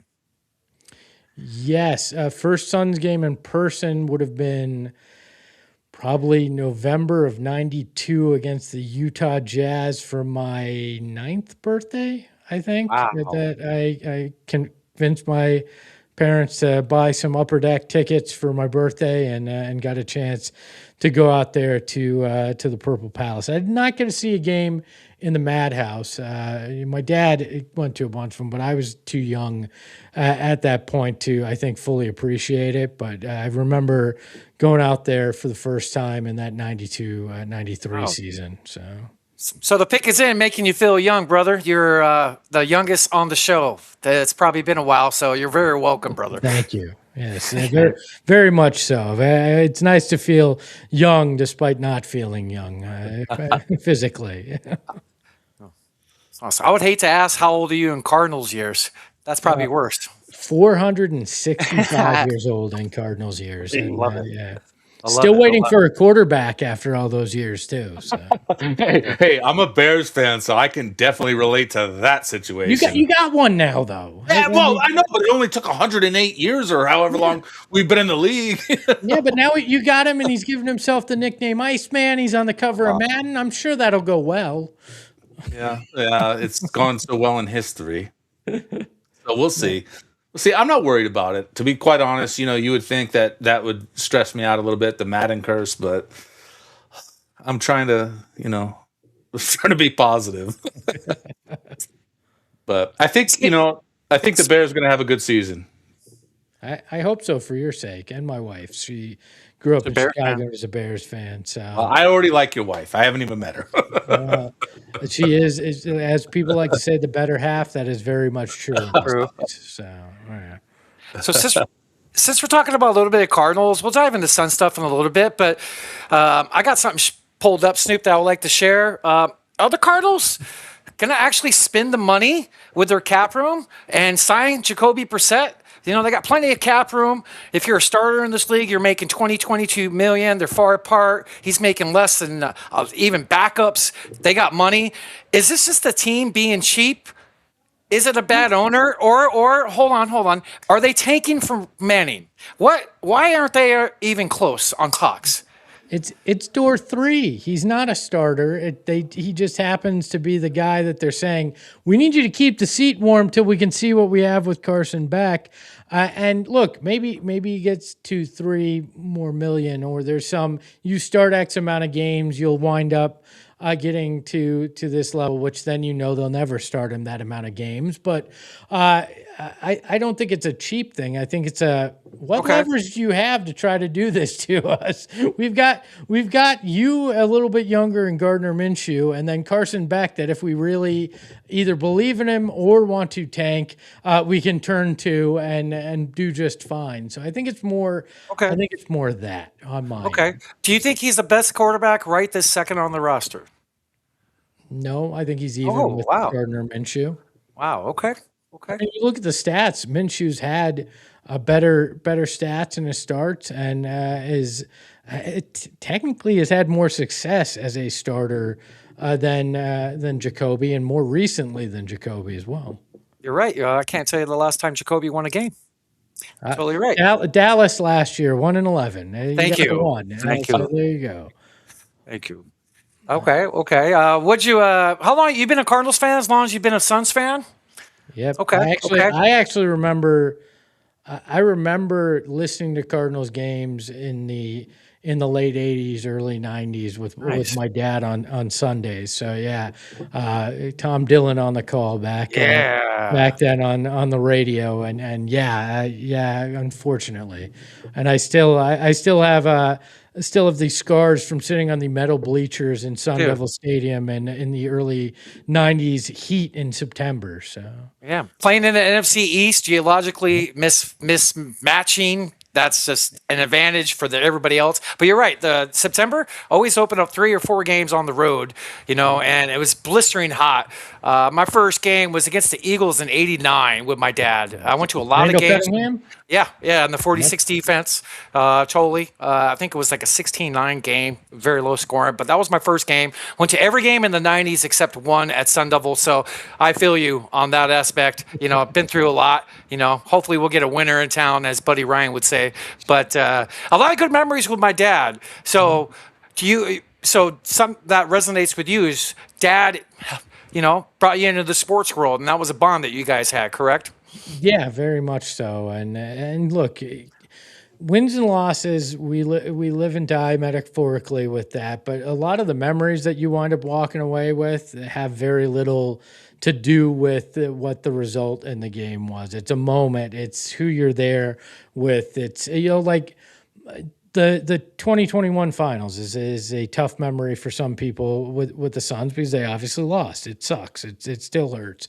But my memory from that is I got to go to game 2. I wasn't in the business at the time. I had left for about a 5-year stint, and my family bought me a ticket. And it was in the last row. It was $800. It was in the last row of the upper deck. My back is literally against the wall of the arena. And it was just me by myself at that game. And it's a special memory because my family came together to do that. And I got to be at something that didn't know, still don't, if we'll ever have that moment. And sure, they won that game. But I'll never forget how I got there. And then I'll never forget cringing when everybody started chanting Suns in 4. And I said, well, now it's over. So who's some of your favorite Cardinals players? Cardinals favorite players of all time. Tom Tupa. Ooh, dude. Yes. Quarterback and punter at the same time. Let's go. Started 13 games at quarterback for the Cardinals and then was known as a Jets punter. That to me, Tom Tupa kind of encapsulates what it means to be a Cardinals fan. Yes, 100%. That's a great name drop. Man, I actually used to have a Tom Tupa jersey back in the day. I have one. I have one in the archives at home. I love. I'm trying to. Jake's the easy answer. Everybody gravitates towards that. But Rob Moore and Ron Moore from back then, you get those guys, and always enjoyed that. Garth Jacks from the early '90s, and I know he's more known as a as a broadcaster now, and a guy I've gotten to know. But Ron Wolfley was a guy that, how could you not appreciate a guy that his entire point was running into other people on a kickoff and got to go to the Pro Bowl constantly because he sacrificed his body in doing that. That was always fun as well. Obviously Fitz and Larry, or excuse me, Larry and Warner and and later on Carson Palmer are all guys, but I gravitated to the Cobbs of the world and the guys you had hope for that never amounted to much. I don't know if that says more about my psyche than anything, but that was guys I gravitated towards. So I love it. Wolfley's one of my favorites too. I've had the pleasure of meeting him tons of times over the years, especially when I was a kid. And for years, he never called me by my real name. It was always something close to it. All the 50 or 60 times, and like one time, he's like, he could blame the special teams kid. You could blame the special teams. But yeah, Wolfley, Larry Centers is probably my favorite. Centers, yes. I absolutely love him. Heart of gold, true teammate, true leader, gave everything, his effort. Anquan is one of my favorites. Aeneas Williams is up there for me. Great man. Love him. Fitz, obviously. And I love Kurt Warner. The man he is. I have a Neil Lomax poster in my office down the hall. It's him that first year they came here, and it said the Grand Canyon, and it's got the Grand Canyon behind him, and him in his uniform with a football. And it just always struck me as so ludicrous that I was like, I have to own that poster and have it in my office. Like, I love your players, Garth Jacks. I loved him. Man, loved him. Totally. Your psyche's good, brother. I like it. Your psyche's just fine here, brother. Who's your favorite Bears player, Snoop? If we're gonna do football here for a second, who's your all-time Bears player? Left out of the conversation right there for a minute. I was like, dude, I feel like I would be so useless on a Cardinals podcast. I'm like, damn, I don't know half of those players that you guys just mentioned. I know Ron Wolfley because of this guy messing up his name every time we meet him. But my favorite Bear of all time, it's hard to not go with some of the 85 Bears. McMahon was a stud. I mean, the guy only had one eye and he threw the football. Walter Payton, sweetness. I liked Richard Dent is probably up there on my list of he might be my top player, and then you get into some of the new players. Devin Hester, he's definitely up there. My Mount Rushmore changes day to day. Kyle Orton, Jay Cutler. You know what, dude? Orton. I really liked Orton. Honestly, Peanut Tillman's one of his favorites too. Yeah, Peanut Tillman. Orton, I liked. Cutler, I think, it's sad that he has some of the best Bears quarterback numbers, but he really is not respected as one of the best Bears quarterbacks. The Bears, ever since their incarnation, have struggled with quarterbacks. I mean, let's be honest. Before Caleb, I think the best was probably Sid Luckman. Like you gotta go way back. Bears quarterbacks are like Sun centers. It's like, you're grading on a curve. You're grading on a massive curve. Hey, shout out Mark West, though. Wasn't he one of the best? I mean, and another great dude, still with the organization. One of my favorites there as well. But yeah, has one of the highest field goal percentages in Suns history. Unbelievable guy and underappreciated. Did a lot of the grunt work as the backup center. So. Yeah. Does he have his own wine now? I don't know. I think he does. I think there's a Mark West wine label. It could be a completely different Mark West. It's a pretty common name, I suppose. I think we just got, even if it is, we just got to claim that it's our Mark West. Right. We'll take the purple. Come on. Yeah. We know it's red, but yeah, we'll call it purple. That's It's awesome. Let's bring it back around to the Suns. So we got the off season. We had in my opinion, a great season. We over-expected it with nationally, what Vegas had us for wins. I thought it was a very successful season. It was fun to watch. Yes, health had a point in it. We missed, 150 games plus combined with all of our players missed. So we didn't see the full picture and the full landscape of what our team could do. But heading into this off season, what What's your thoughts with our free agents? Do you see anything, not even just big? Or are you saying stay the course? What is Espo's want to do list for the Suns summer? So I think it's going to be. I know continuity was preached, and I think people hear that and it's like, well, everybody's coming back. I don't think that's what continuity means. I think it means your core is going to be relatively the same, but you're going to have some moves to address the size and the rebounding, some to help fortify your defense. You will see some guys go that, whether it's via trade or just not re-signing somebody. And so there will be change, but it's not going to be, catastrophic change or massive change in the way we've seen it in multiple years. This is going to be trying to fill the gaps that you had last year while making the roster balance make a little bit more sense. So I hate treating guys like they're just pawns and this guy's life, we're just going to rip it out of here and we're going to send him here. But the reality is, when you're looking at Grayson and Royce, those are two names that continually come up because their contracts are very tradable and they have skill sets that there are teams that very much could use that. And Mark is obviously one that you look at and go, okay, if you could find the right sign and trade partner, you would do that, but that's dependent on how much you believe in come on or somebody else that you can get on the market. I think they're going to attack power forward. I think what we've seen in their draft workouts is they're looking at a lot of point guards. So I think there's going to be something that's done there as well. But you're not seeing seismic change. You're not seeing Jalen Green getting traded or, the people that want to scream, oh, trade Devin Booker. Yeah, you're not getting your wish, and you're never getting your wish on that front. Sorry if anybody here feels that way, but that's just the reality of it. But he's not going to get moved. So. Well, I want to address the point guard situation. Yeah. Like, do you think that there's a point guard in the draft that can come in and really take the team to the next level? Let's say we keep Green and Booker both. Can we find a winning formula in there?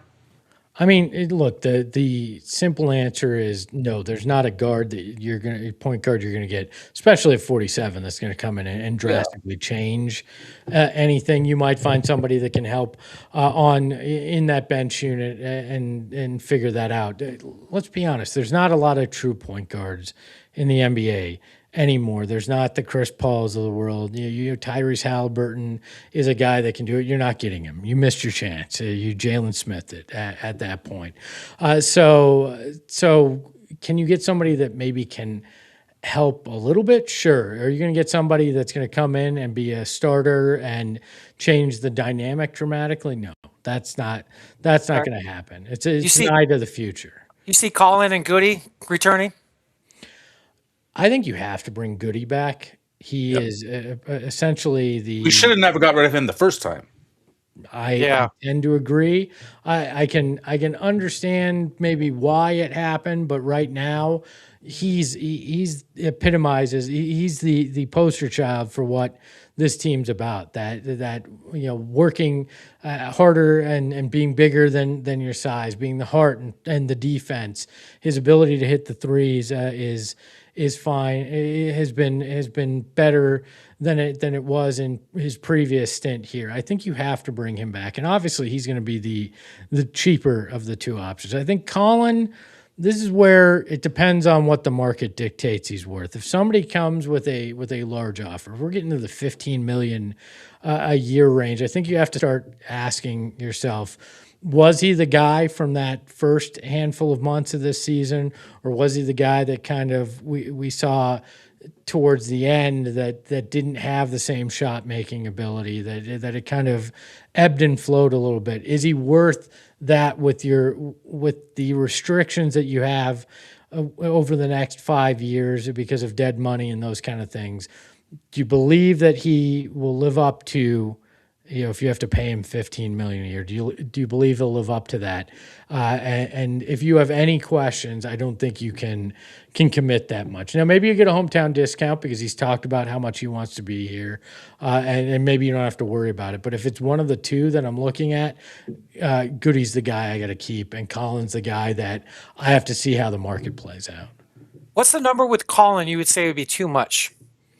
I think you get probably that 14, 15 million range, and you're going, might be a little too uncomfortable. And some people, I've heard some people suggest, well, could it be higher than that? I've talked to people around the league. I think our value and perception of both of those guys is probably higher than most other places in the league. I think there's question about, can either of those guys be a playoff difference maker, or are they just the kind of guys that help raise your regular season floor but can't do it? I'm hoping that the case is they're both more valued here in Phoenix, so you get him at a price that both of them can stay. But you've still got all the question marks about, do you have too many guards? The size isn't there. What are you doing? Somebody has to wind up not being here, I think, to wind up getting that size that you're hoping to have. Question with that point guard issue that we have. I know we discussed, Booker, Green already, the too many of the same position. Would you like to maybe get a vet point guard out that's on a team, maybe via Green traded? I don't think you can move on from Green right now. Because a lot of those point guards that you're talking about, you'd be getting somebody that's significantly older. I've heard Drew Holiday's name thrown out there, which... Yeah, what was he, 30, 37, 38? I don't know if he's 35, 36. He's mid-30s, but it's still, you're trading one of your youngest guys with one of the highest ceilings. Now, whether he gets to that ever or not, I don't know. But if you trade him for a guy that is older, it's like, okay, well, we're just going for a 1 year, 2 year window here. And is that enough to move you ahead of OKC or the Spurs? In theory, that the archetype of Drew Holiday would be great.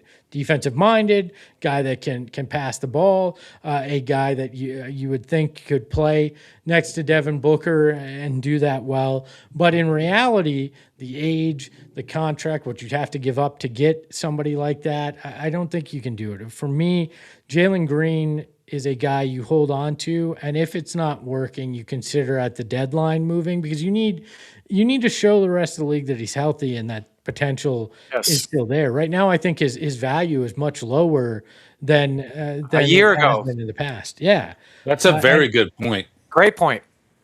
So I think it's a risk either way, but I think you're underselling him if you move on. Before, he played 32 games with this group, and that wasn't with Devin, with Dylan and with Mark the whole time. There were injuries that they hardly played any minutes. In fact, Dylan, Devin, and Jalen played more minutes together in the OKC series than they did in the entire regular season. Wow. So how do you know what you have? Wow. Yeah. I mean, health, big issue. We don't even know the big picture of what our team's capable of. Will we have a handful of games altogether, if that, from just the top of my head. But great answer. I like that. Do you see Green's ceiling being like a 23, 24 night type of guy, 4 or 5 rebounds, 4 or 5 assists? Do you see him increasing up towards that ceiling that we so hope? And he's young, like you said. What is he, 23?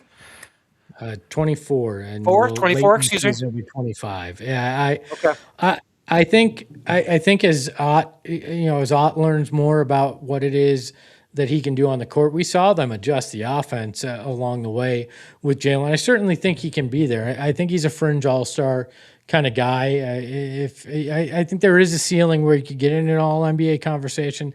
I don't know that he's going to reach that. He's been too inconsistent early on in his career, but from a scoring potential, 23, 24, maybe even upwards of 25, depending on who's along with him, what the offense looks like. And is he the heir apparent to Devin Booker that some people want?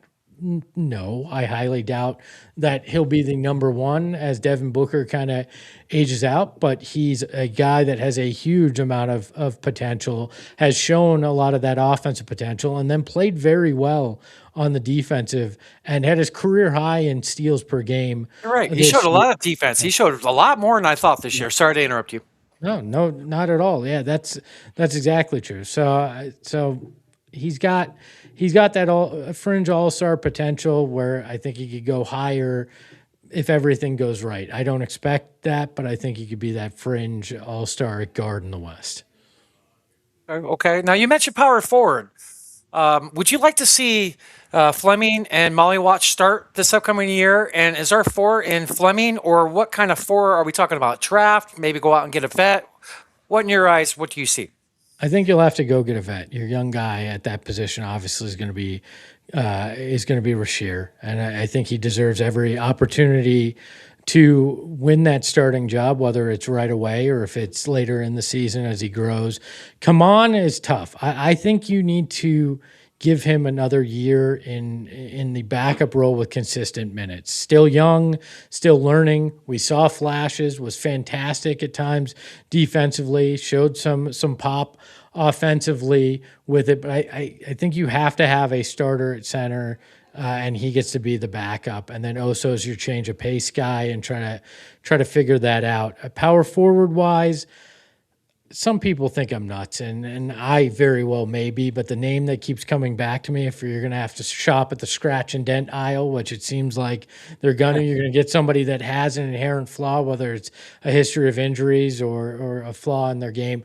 I look at Kristaps Porzingis, and I'm like, a free agent, if you could get him, at a kind of on a 1 year mid-level, let's see what you could do. If he wound up not being injured or having the health issues, it would be interesting with his playmaking ability, his rebounding, his scoring. Could he be a guy that could start your year at power forward? And if Rasheer winds up just being undeniable, could he wind up coming kind of a sixth man off the bench as well? It's not the perfect answer. I don't think there is a perfect answer out there this summer. You're going to have to take a chance one way or another. But the biggest chance you have at success is that Rasheer becomes that guy at power forward, and Kaman eventually becomes a fairly dominant starting center. That's the reality of it, and it's a lot of ifs, and it's not ideal, but that's the fastest way to success is those two guys figuring it out. Hey, one of the names I've heard thrown out there was Miles Turner. Like, do you have any thoughts on that? Like, it's about how do you make the trade work, and if Milwaukee's blowing it up, what are they? I mean, they're looking for young guys, draft assets. Do you have what it would take to get in that conversation? It's intriguing. I would have preferred that that you got Indy Miles Turner rather than the guy coming off of what we saw in Milwaukee. And I would have probably been a little bit more interested if he hadn't just flamed his teammate in Giannis and the Bucks in one of his podcast appearances, because does that? Oh, I don't even know about that. Oh yeah. Man, I'm gonna have to give that a googs. yeah, check it out. He kind of went in on the whole thing there last year in Milwaukee, and you go, okay, does that fit the alignment mentality and what they're trying to build culture-wise? I don't like to judge a guy on one moment, because we've all had a dumb moment or something that we go, oh, I really shouldn't have said or done that. So I don't know the man personally. Maybe that's just a one-off and it wouldn't be a concern. But those are the questions that would come to mind. And how do you pull it off? And would the Bucks even consider what your offer is at that point? Kristaps Porzingis' name I haven't even thought about. That's intriguing, because if he can play and be available, his skill set fits here very well. Totally right. And you're right. I think it's a little crazy, but a little bit. But if he's available, availability is the best availability, right? Mm-hmm. So I mean, he's been hurt, and prove it deal. I haven't thought about that. Miles Turner, that's interesting. What about some of these other rumors that we've heard? Maybe just rumors. Guys like an Aaron Gordon. I can tell you that's not going to likely happen. Talking Okay. with people in Denver and people here, I don't imagine that one is likely. I mean, honestly, it's an interesting name, but again, if they trade him and where he goes, is he on the back half of his abilities? Is he a guy that's going to be able to again have the ability, the availability? You're not getting a perfect solution, but he's intriguing. I just don't see it happening. Okay, I think it might be just about rumors, but lately I've been hearing a little bit of Cam Johnson from the same team. What's your thoughts on that? So last time I talked to Cam, admittedly like a year ago, it was right before. I think it was right before he wound up in Denver. I mean, he hinted that wanting to be in Phoenix wouldn't be the worst thing, but again, injury prone, hasn't stayed on the court. Does he answer it? Do some of us just want it because it's a feel good? It's a safety blanket. We go, oh, Cam's back. Would that be nice? I wonder about that. If he can stay healthy and can hit that three and can rebound, then yeah, we'll have the conversation. But I don't know. I don't know if it would happen. Cam Johnson's a sexy thought to bring back, in a way, because he there's so many people in the Valley that love him.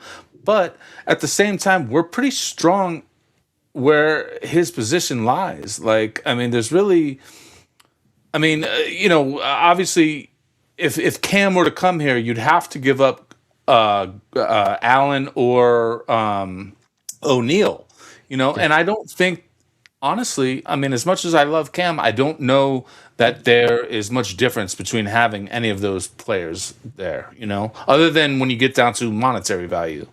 Yeah, I mean, Cam's a little taller at 6'8", so you could, you could play him at power forward, which is, they list him as a power forward, but he does play more of the, if you're looking at it more of a traditional sense, he plays like a small forward a lot of the time. So then, I guess I'm old. I'm the oldest guy on the podcast. Yeah, so I love Cam. Again, another. I do too. Like, I'm not trying to hate on him. I don't know. I don't think it's going to work here. I don't think it fixes the issue, right? You need rebounding. He's taller, sure, that's size, but it's not the right kind of size. Is what I think. Now, you mentioned Grayson Allen's hip, I believe, in your show today or even on here. I want to talk about the Suns just hired a brand new training staff. Is that correct? Do you know anything about them? I know in the 80s, 90s, 2000s, we were known to have one of the better training staffs in the league. Can you get into that if you know anything about the new training staff that they brought on? And does Grayson Allen's hip worry you? So I haven't heard anything official. I know there were some job listings that people had showcased in terms of, well, look, they're hiring all these trainers. But I have not gotten any definitive word about what that was, if they're just adding to the staff, if they wanted a more robust staff, if there's changes that are coming. I do not know anything from that standpoint. I think it's fair for people to wonder about that, given the injuries over the last handful of years and where that stands. And we will find out shortly, I'm sure. If they were going through interview processes, if there's changes coming, we'll hear something. But some of this is the way the NBA is played now. Soft tissue injuries are happening more and more and more because of the pace of play, just the way it's put together. I talk with, and I've had him as a guest on my show, Aaron Nelson, the former nice head athletic trainer, Nelly, who was here with Joe Prosky, and then he became the guy, and then he went on to the Pelicans after that when the former disgraced owner moved on from him. So this is, I talked with him, and I think this is part of just the reality of the league now, is a lot of these injuries and the way they're happening. Some things are flukes, right? Yeah, an ankle injury, you can't prevent a guy stepping on another guy's foot, which happened a lot for the Suns over the last year and a half, right? You see that. How are you going to prevent that? Like, there's no way. Like, you can strengthen an ankle all you want, and you're not going to prevent, stepping on a guy's ankle. You know what? And we just saw there was one instance. What was it? Chet stepped on Wemby's foot. Like, there was a big video that went around. This guy's a dirty player too. This Haywood guy right here. This is the type of moves that he does when he plays ball. He'll step on your foot, pull your shorts down. He's a dirty player like that. Does that mean he lacks the overall skills, so he has to make up for it that way? Because that's what I used to do. I think that's exactly it. If I'm just being real, I mean, what's wrong with unlacing laces, at the free throw line of your opponent, like little things like that. If they got hair on their arm, pull it. I mean, get underneath their skin. If they don't catch you, if the refs don't catch you, I'm fine, right? I'm fine with it. Speaking of these ankle injuries and this is like, do you think that some of it has to do with the shoes that players wear today? I mean, it certainly could. You would hope that with as much money that these shoe companies are investing with the technology and all that wouldn't be the case. Like, I hear people, they don't wear high tops anymore. And when we were younger, everybody wore high tops, right? And that was just kind of the way of it. And nobody's. I imagine that they've done studies in terms of this and said, is there any correlation? Because if there was, these teams, these shoe companies would be like, no, you are way too valuable to be out there wearing a product that you're going to turn your ankle in and not do that. So I'd like to believe it's not, but admittedly, I'm not a shoe scientist in any way, shape, or form, nor am I a trainer in any way, as you can tell by my shape. So, me neither. But I mean, when you look at like these older players, back in the day, they used to wear a freaking Converse All Stars. Oh yeah, playing in canvas. Yeah. So. Yeah. Well, so the theory that I've heard behind it is that when you wear a shoe, like for example, a Converse All Star, Chuck Taylor, your ankle tends to just flow naturally, not like when you wear these high top shoes that enclose it and it doesn't give it the natural response or whatever it's supposed to get, So that's why I asked that. Like, I wonder how much, these shoes could have a difference in these type of injuries. There's a lot of Achilles injuries. I mean, look at what did we have last season? We had Halliburton, Dame Lillard, Tatum. All wearing zero, torn Achilles. So now who's the conspiracy theorist? Look. You brought it to me, Snoop. You brought that to me. I remember you're like, look at this. All these guys wearing zero, and they all tear their Achilles. Anyway. Yeah, I don't know. I think part of it is guys weren't as athletic back when they were wearing Chuck Taylors. Let's just be honest. Like that's a good point. That's part of it. I think also they probably played through more pain than happens now. And teams weren't as precautionary with things. It was like, hey, you know what? Put a little ice on it for a second, get your ass back out there, and we're flying commercial tonight so we can get to that next city, and you're playing then too. So I think part of it's mentality too, and the way that teams and players approached it. So. Yeah, for sure.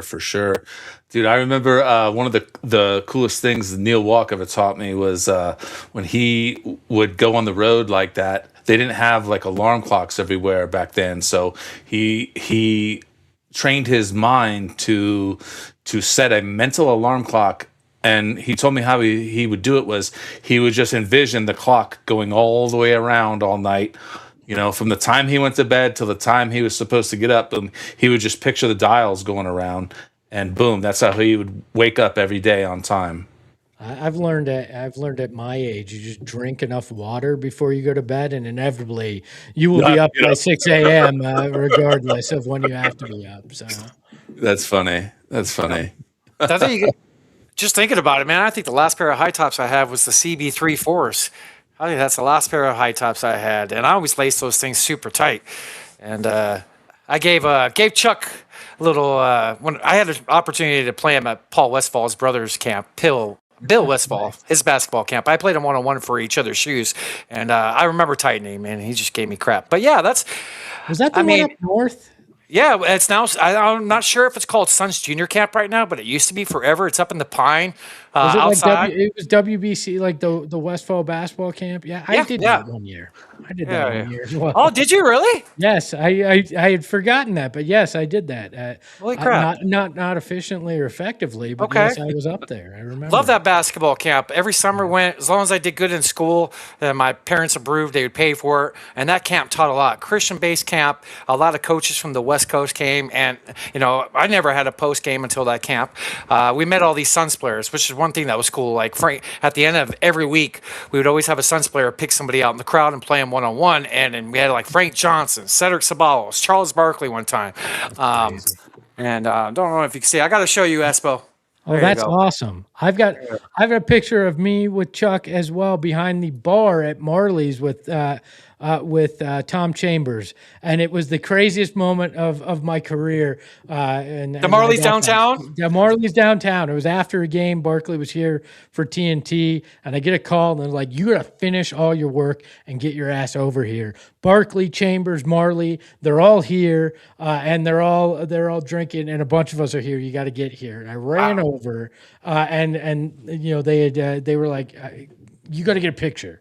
So they shoved me behind the bar with Chuck and Thunder, or excuse me, Chuck and TC, and I've got that. So I love photos like you just showed, because it's so fun to just have that memory from that moment of it. That memory. That's awesome.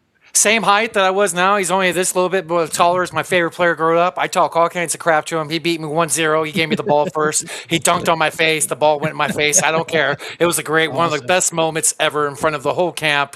But I love Marley's. Opening night, my dad and I go there, and Dan serves us our food. I love that place. That's awesome. Next time I go there, I got to check it out. You said it's on the wall? It's in my office, so not at Marley's. Although I'll go hang it up there. You tell me what day you're going down there. Our office is about a block away. I'll go hang it up on the wall at Marley's just for you. Right on. So I want to, Snoop, you have any other Sun stuff you want to talk to him about? Just want to respect his time. I want to talk to him about the finals a little bit. Oh, let's talk about the finals. So I got something pulled up. So Spurs and Knicks, game 1 is tonight. Spurs are overall the favorites for the series. And as of right now, they're 4.5-point favorites. I know you recently spoke about this on your podcast about, telling people how they should be a fan. And we just had John Voight on, just like you did recently. And I kind of feel the same way that he does, because, I did not like OKC. I can't stand watching them. So I was kind of a fan of the Spurs, but that fandom's kind of turned off now. I want the Knicks to win. But what do you think of what we've been seeing? I know I'm very appreciative of great basketball player, and that's what we've been seeing, kind of like what you've mentioned as well. How do you see the series going? Do you see it going extending? And I'm not saying you have a dog in the fight, because our team's not hosting anything up, but what do you see? So I want to be clear. I don't care how anybody else roots in their. I'm not going to tell anybody how to be a fan. That's for other people to do. They can scream about it, whatever they want to do. For me, I'm a believer in you do you, but for me personally, I look at it and the Suns are eliminated. So I don't want anybody to win the finals. I don't care about that. My rooting interest is I want to be entertained. For since the Suns were eliminated, all I care about is I want to be entertained by these playoffs, and I'll be pissed off no matter who holds the trophy, because it's not the Suns for the 58th straight year. So I'll be pissed off, but I want to be entertained. And what the Spurs have surprised me, I genuinely like this group of players in terms of an entertainment perspective. They've been Totally understand. I like this team. I like how they're built. Like if you just said, "Hey, Spurs," all it is the logo. There's no play. Yeah, I'm going to tell you I hate it because of the memories that are tied to it. And if I said it on my show. If you ever see me palling around with Robert Ory or Tim Duncan or Manu Ginobili or Greg Popovich, punch me in the face. Like if I'm hanging out and I'm doing that, or you see me and I got a Spurs championship ring for some reason that I'm showing, kick my ass is what I'm telling you. But like me enjoying watching Wemby play basketball, I don't think should be an affront to my son's fandom in any way. And then if you guys feel different, more power to you. But like, I just, it's been fun to watch him. I loved watching him dunk on Chet's ass. I don't care who wins. I think the Knicks wind up winning the series, but I don't care who wins. What I care about is if you give me 7 great games of basketball, and then with about a minute left before it's decided, all the power in San Antonio goes out and we can never decide it. That'd be the ultimate for me, because at least I got entertained and neither of those two teams get the trophy. So, Dude, I love it. I got the Knicks in 6 winning. You know, Knicks in 6, but I got the Spurs tonight though. I think the Spurs take game 1 tonight. same. I think the home court advantage in night 1 is a big thing in the finals that that will help them. It didn't help the '93 Suns, but I think it'll help the 2026 Spurs. So I think we'll get an entertaining series. I think we would. These two teams should duke it out. Hopefully, we get 6, 7 games. I want to be entertained just like you. Yeah. That is I an mean, NBA that's fan. what we have left, right? Like, We don't have no basketball entertained. until summer league. You know, like we got another months, 5 weeks. You know, That's so not true. That's not true. We have Sophie Cunningham still playing right now. Stop.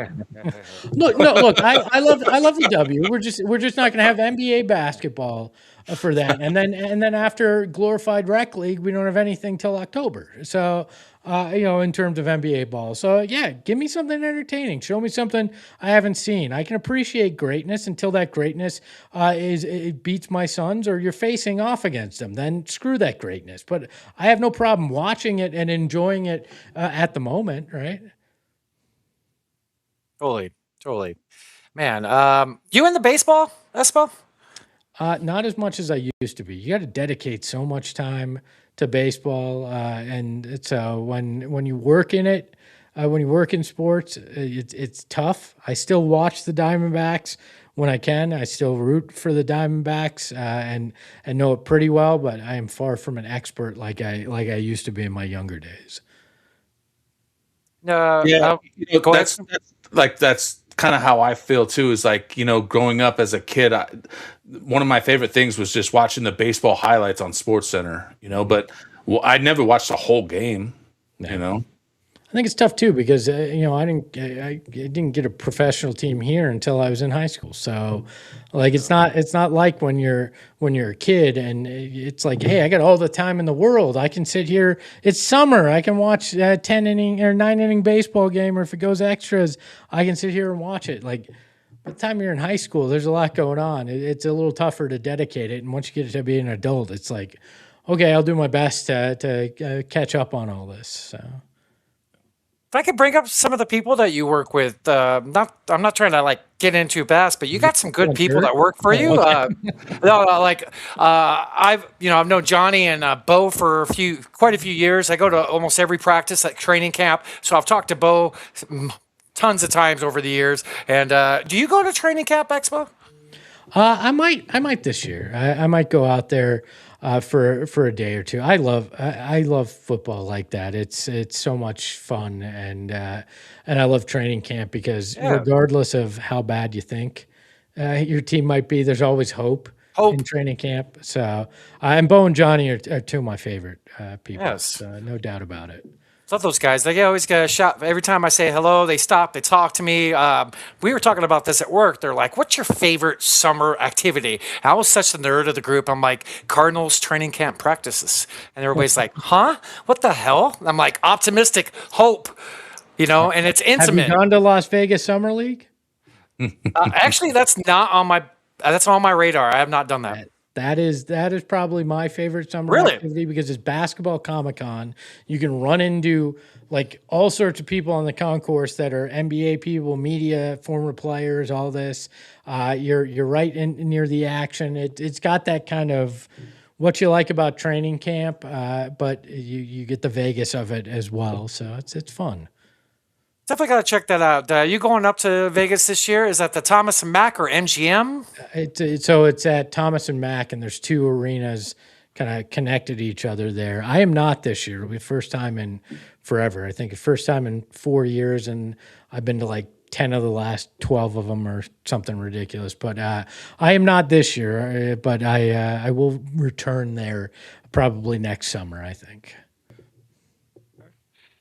Well, I want to respect your time. We're at the hour and 10-minute mark. Stoop, do you have anything else you would like to bring up to the great Espo?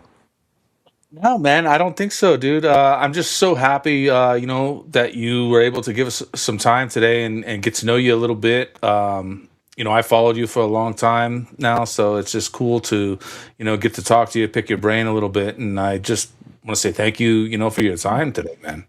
No, thanks for having me. I love nothing more than to just sit. I'm a little offended that your beer taps are empty, but that's beside the point.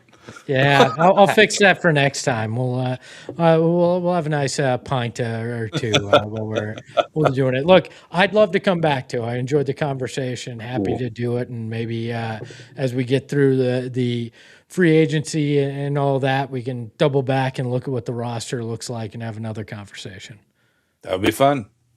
Look, dude, I look forward to it. Grateful for you just showing us some love in the space. I know one thing that's good in the Suns community, most of it with everybody that's in media, is there's a lot of love. And I just want to say thank you. Appreciate you. I enjoyed the conversation. Look forward to more and keep up the great success and the great content you put out. Definitely be checking it out. And thank you so much for being here, brother. Yeah, you guys keep it up too. We need more shows that are fan driven, that are conversation. It's good for everybody to have that. So keep doing it. All right. Thank you, Espo. Thank you, Espo. If you want to hang out for 1 second afterwards, back to the show. Back to the show, Haywood. And wow. So it's been an interesting night. We had the stream crash earlier. Lucky we got it back up, and thank you everybody for tuning back in. I got some breaking news. The Las Vegas Golden Knights are up 2-0 in the Stanley Cup Finals right now. So it's the second intermission, so we got one period left. Come on, go Vegas Knights. Also in Vegas news, Vegas had a earthquake today. Yeah. How strong was it? I mean, I just heard about it. 4.1. Damn. Is that right by where I used to live, too? Interesting. Wow. Yeah. Interesting with that place north of there. But anyway. Well, it's also interesting that the Knights are winning. I don't know. Yeah. Dude, you need a sound bite for the Knights. That's what you need, baby. Let's go. Let's go. Right? Yeah, man, what a good conversation with Espo, and I'm not gonna lie, a little hectic night with what happened, but thanks to all the people that is with us, supporting us, and retweeted our second stream, and just thanks for the love. It's something we have to deal with here, and luckily I got the best production guy in the business. Who's that? I thought he left the phone booth. Where's the drums? Where you? Man. Yeah, so here we are back in the swing of things. We got some Suns news. I'm glad you went to your Cardinals background in time for the Suns news. Well, I didn't finish my NFL stuff, so we can go to Suns stuff. But well, I just have the one Suns thing, I think, and I'm not going to play the video because I don't want to get flagged. But today is the 50th anniversary of one of the greatest Suns moments in history: triple overtime, Game 5 of the 1976 NBA Finals, Suns at Celtics. Gar Heard with the shot heard around the world, and a scary timeout by Paul Westphal make it unforgettable when you see it. Suns are the only team in history to have 2 triple overtime games in the finals. That's right. Shout out to Espo on that post. Saw a couple of them today about that. Yeah, what crazy. Triple overtime?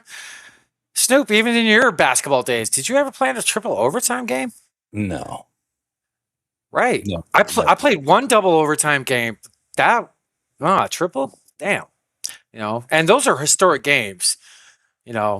Historic games. That shot was like, I don't know if it was one of the face NBA shots during that era, but it's legendary. It's up there, That was a hell of a game. We were huge underdogs. Yep. That's all I got for Sun stuff. I just had that little bit of history right there since it happened to be today. Let me see. I think that's all I got. It's National Cheese Day, so everybody get your cheese graters out for the Green Bay Packers. That's funny. What do you seriously? I always say it. I gotta get you one. I gotta get you a cheese grater. Yeah, like a diamond encrusted one for my chain. That's right. That's right. But what else do you want to talk about before we wrap it up here for the evening?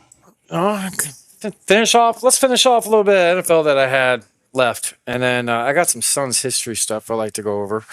Let's see. All right. So Joey Bosa, he is making progress from his torn ACL and could be back for training camp. Or excuse me, Nick. I was confused at you. Thank you, Snoop. Yeah. Niners, man. Let's see here. Next one. Daniel Jones was cleared to participate in 7-on-7 drills. Significant step towards a comeback from his torn Achilles. Good to see because torn Achilles are always harder to come back by. And then speaking of the cheese graters, the Packers standout edge rusher Micah Parsons said he would not return from a torn ACL until mid-October. So the Packers have a in-team rule. If you tear your ACL, they have doesn't matter how fast you recover, they have a rule in-house of a certain amount of time you have to be out. So news for the Cheese Packers. There you go, Snoop. And then Darnell Washington for Johnny Maine's Pittsburgh Steelers signing a 4-year, $42 million extension with 21 guaranteed. Last signings this week.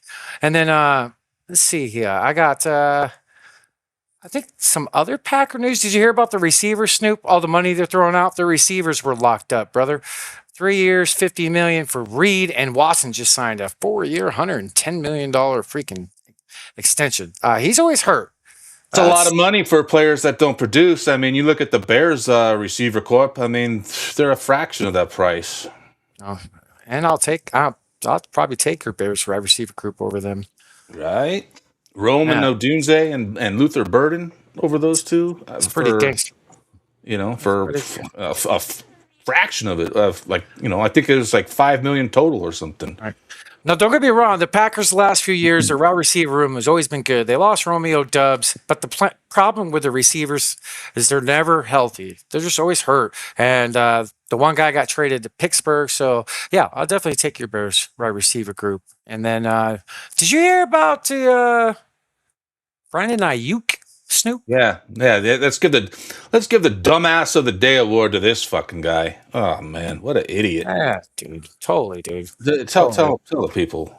Yeah, the Santa Clara County District Attorney's Office issued a warrant for the arrest of San Francisco 49ers wide receiver Brandon Ayuk on a misdemeanor charge of help me out, Snoop. I can't see the screen. He was exhibition of speeding. Thank you. So, did you see the video he posted? I did. And I gotta say, you gotta be a real dummy to do this. If you're gonna commit a crime, don't film it. I mean, it's bad enough there's cameras everywhere, but you know, who needs traffic cams if you're just gonna film yourself speeding and breaking the law? What a dumb shit. Yeah, dumb shit it is. I got the film right here, Snoop. Yeah, let's watch it. Let's watch this.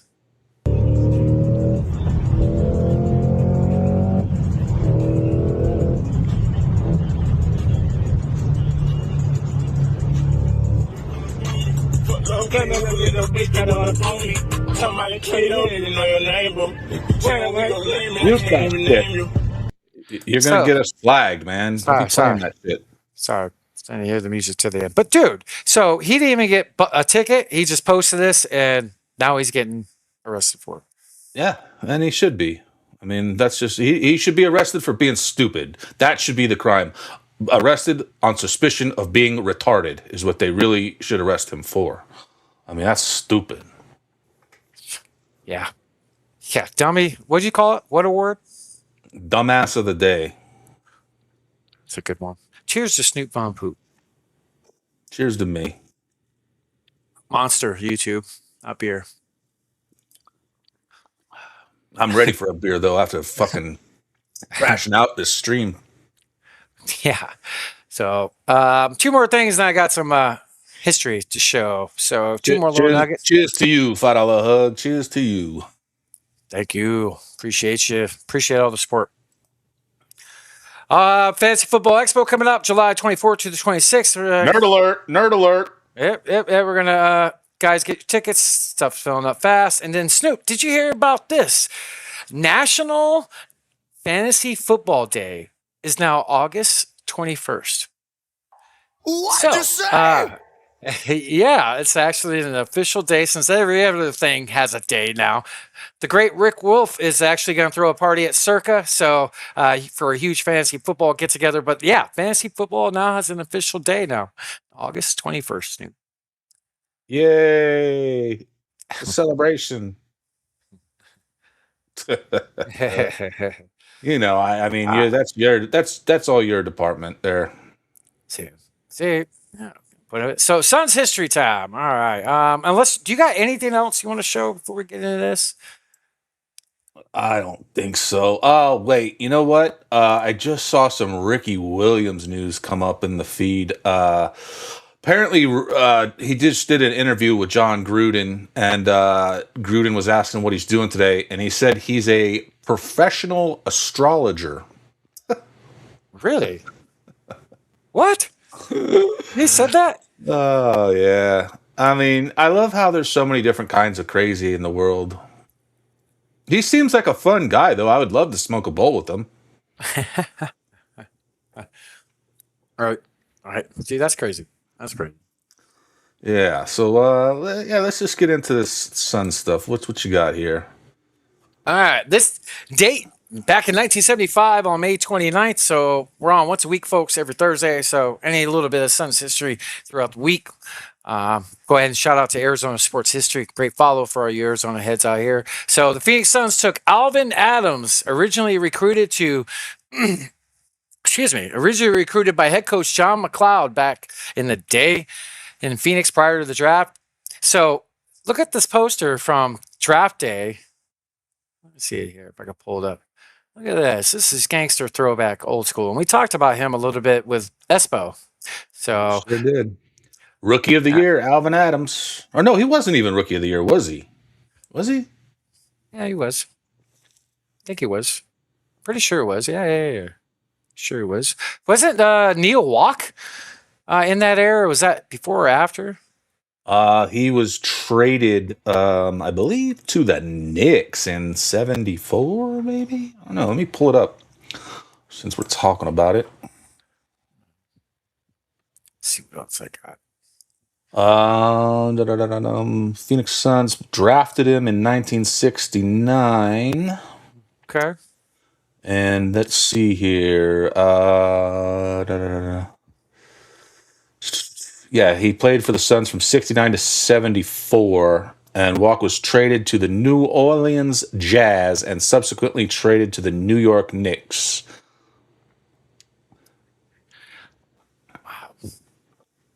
Yeah, crazy.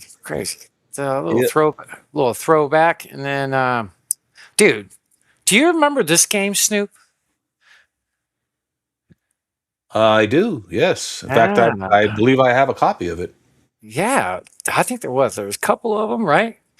So back on this date, June 1st, 1993, during the Western Conference Finals between the Seattle Supersonics and the Phoenix Suns. The video game Barkley Shut Up and Jam, featuring Suns superstar Charles Barkley, is released in North America on Genesis and Super Nintendo. Barkley was the only playable NBA character.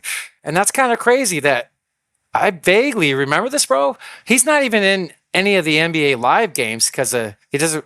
I think there's he has beef with the league or something with the payouts. But he's one of the very few all timers, not in the games. I believe he was in the NBA live games, but he is not in the NBA 2K games. Okay. So Chuck, we're calling you out right now, homie.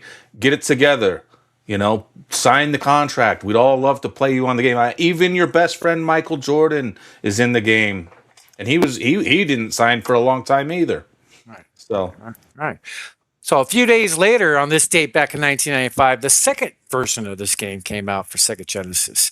The game featured 10 streetwise players as well as Sun superstar Barkley himself, again the only playable NBA character.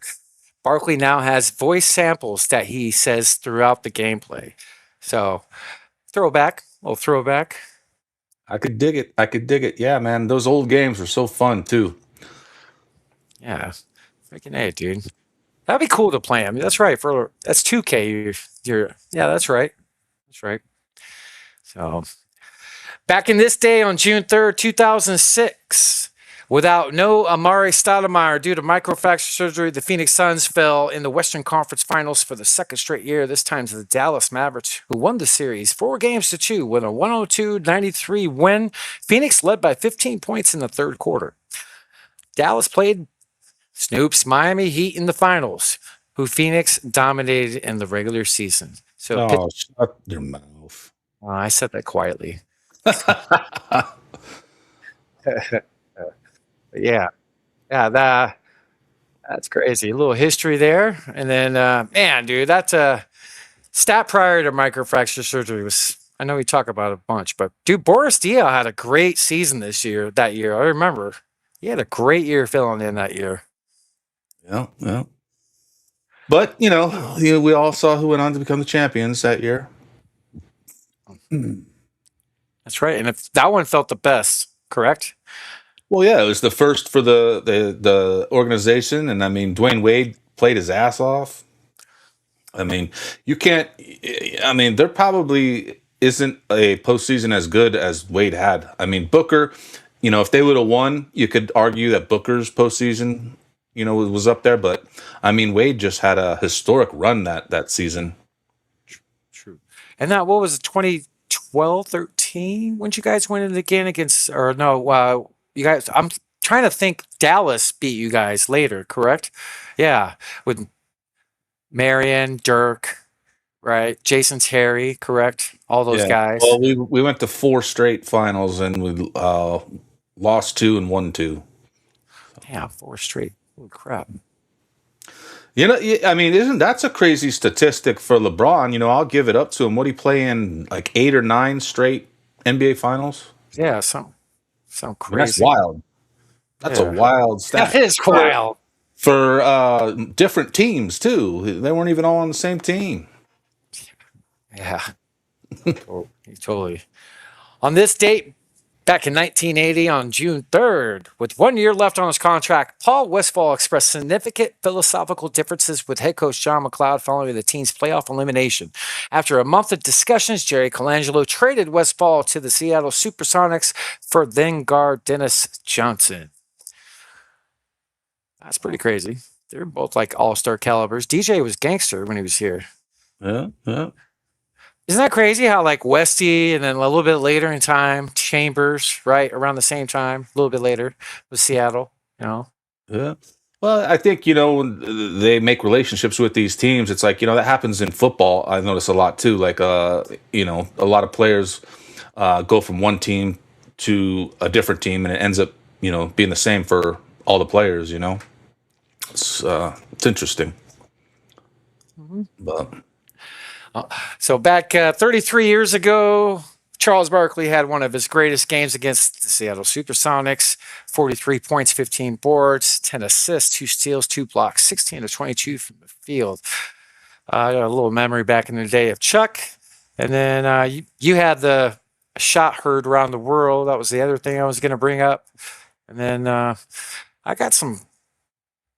I think that's it for Suns history, Snoop. there you have it. Suns history lesson of the day.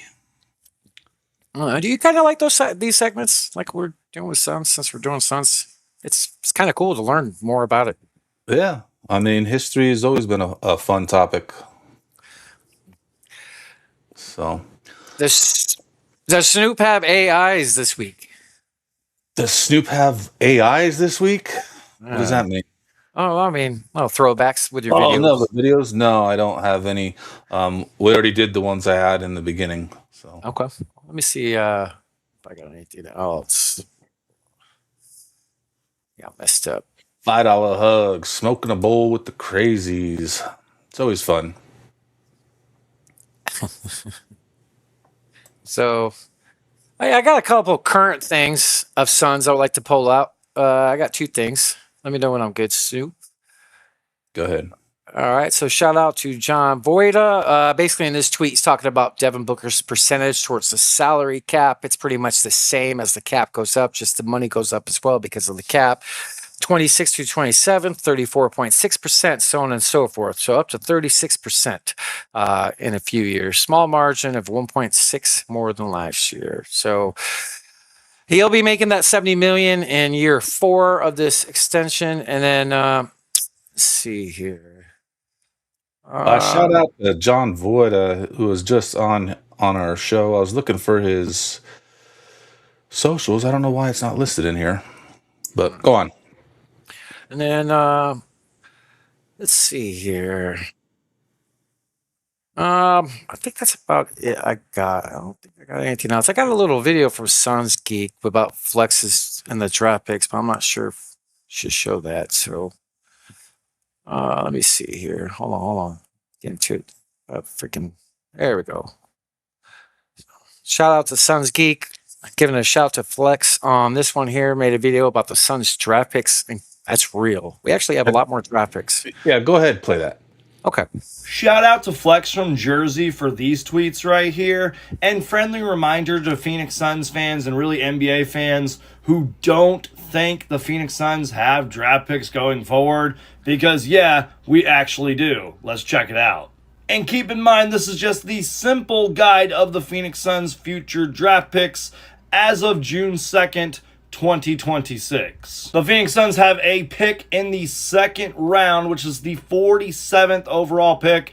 Although there's like a lot of rumors and stuff that the Suns could like trade up like they've done, I think, in the last 2 drafts. Maybe trade into like the late first round and stuff like that. But as of right now, they have the 47th pick. And then you guys can pause and read, but they have a future first round draft pick in 27, which is trade eligible.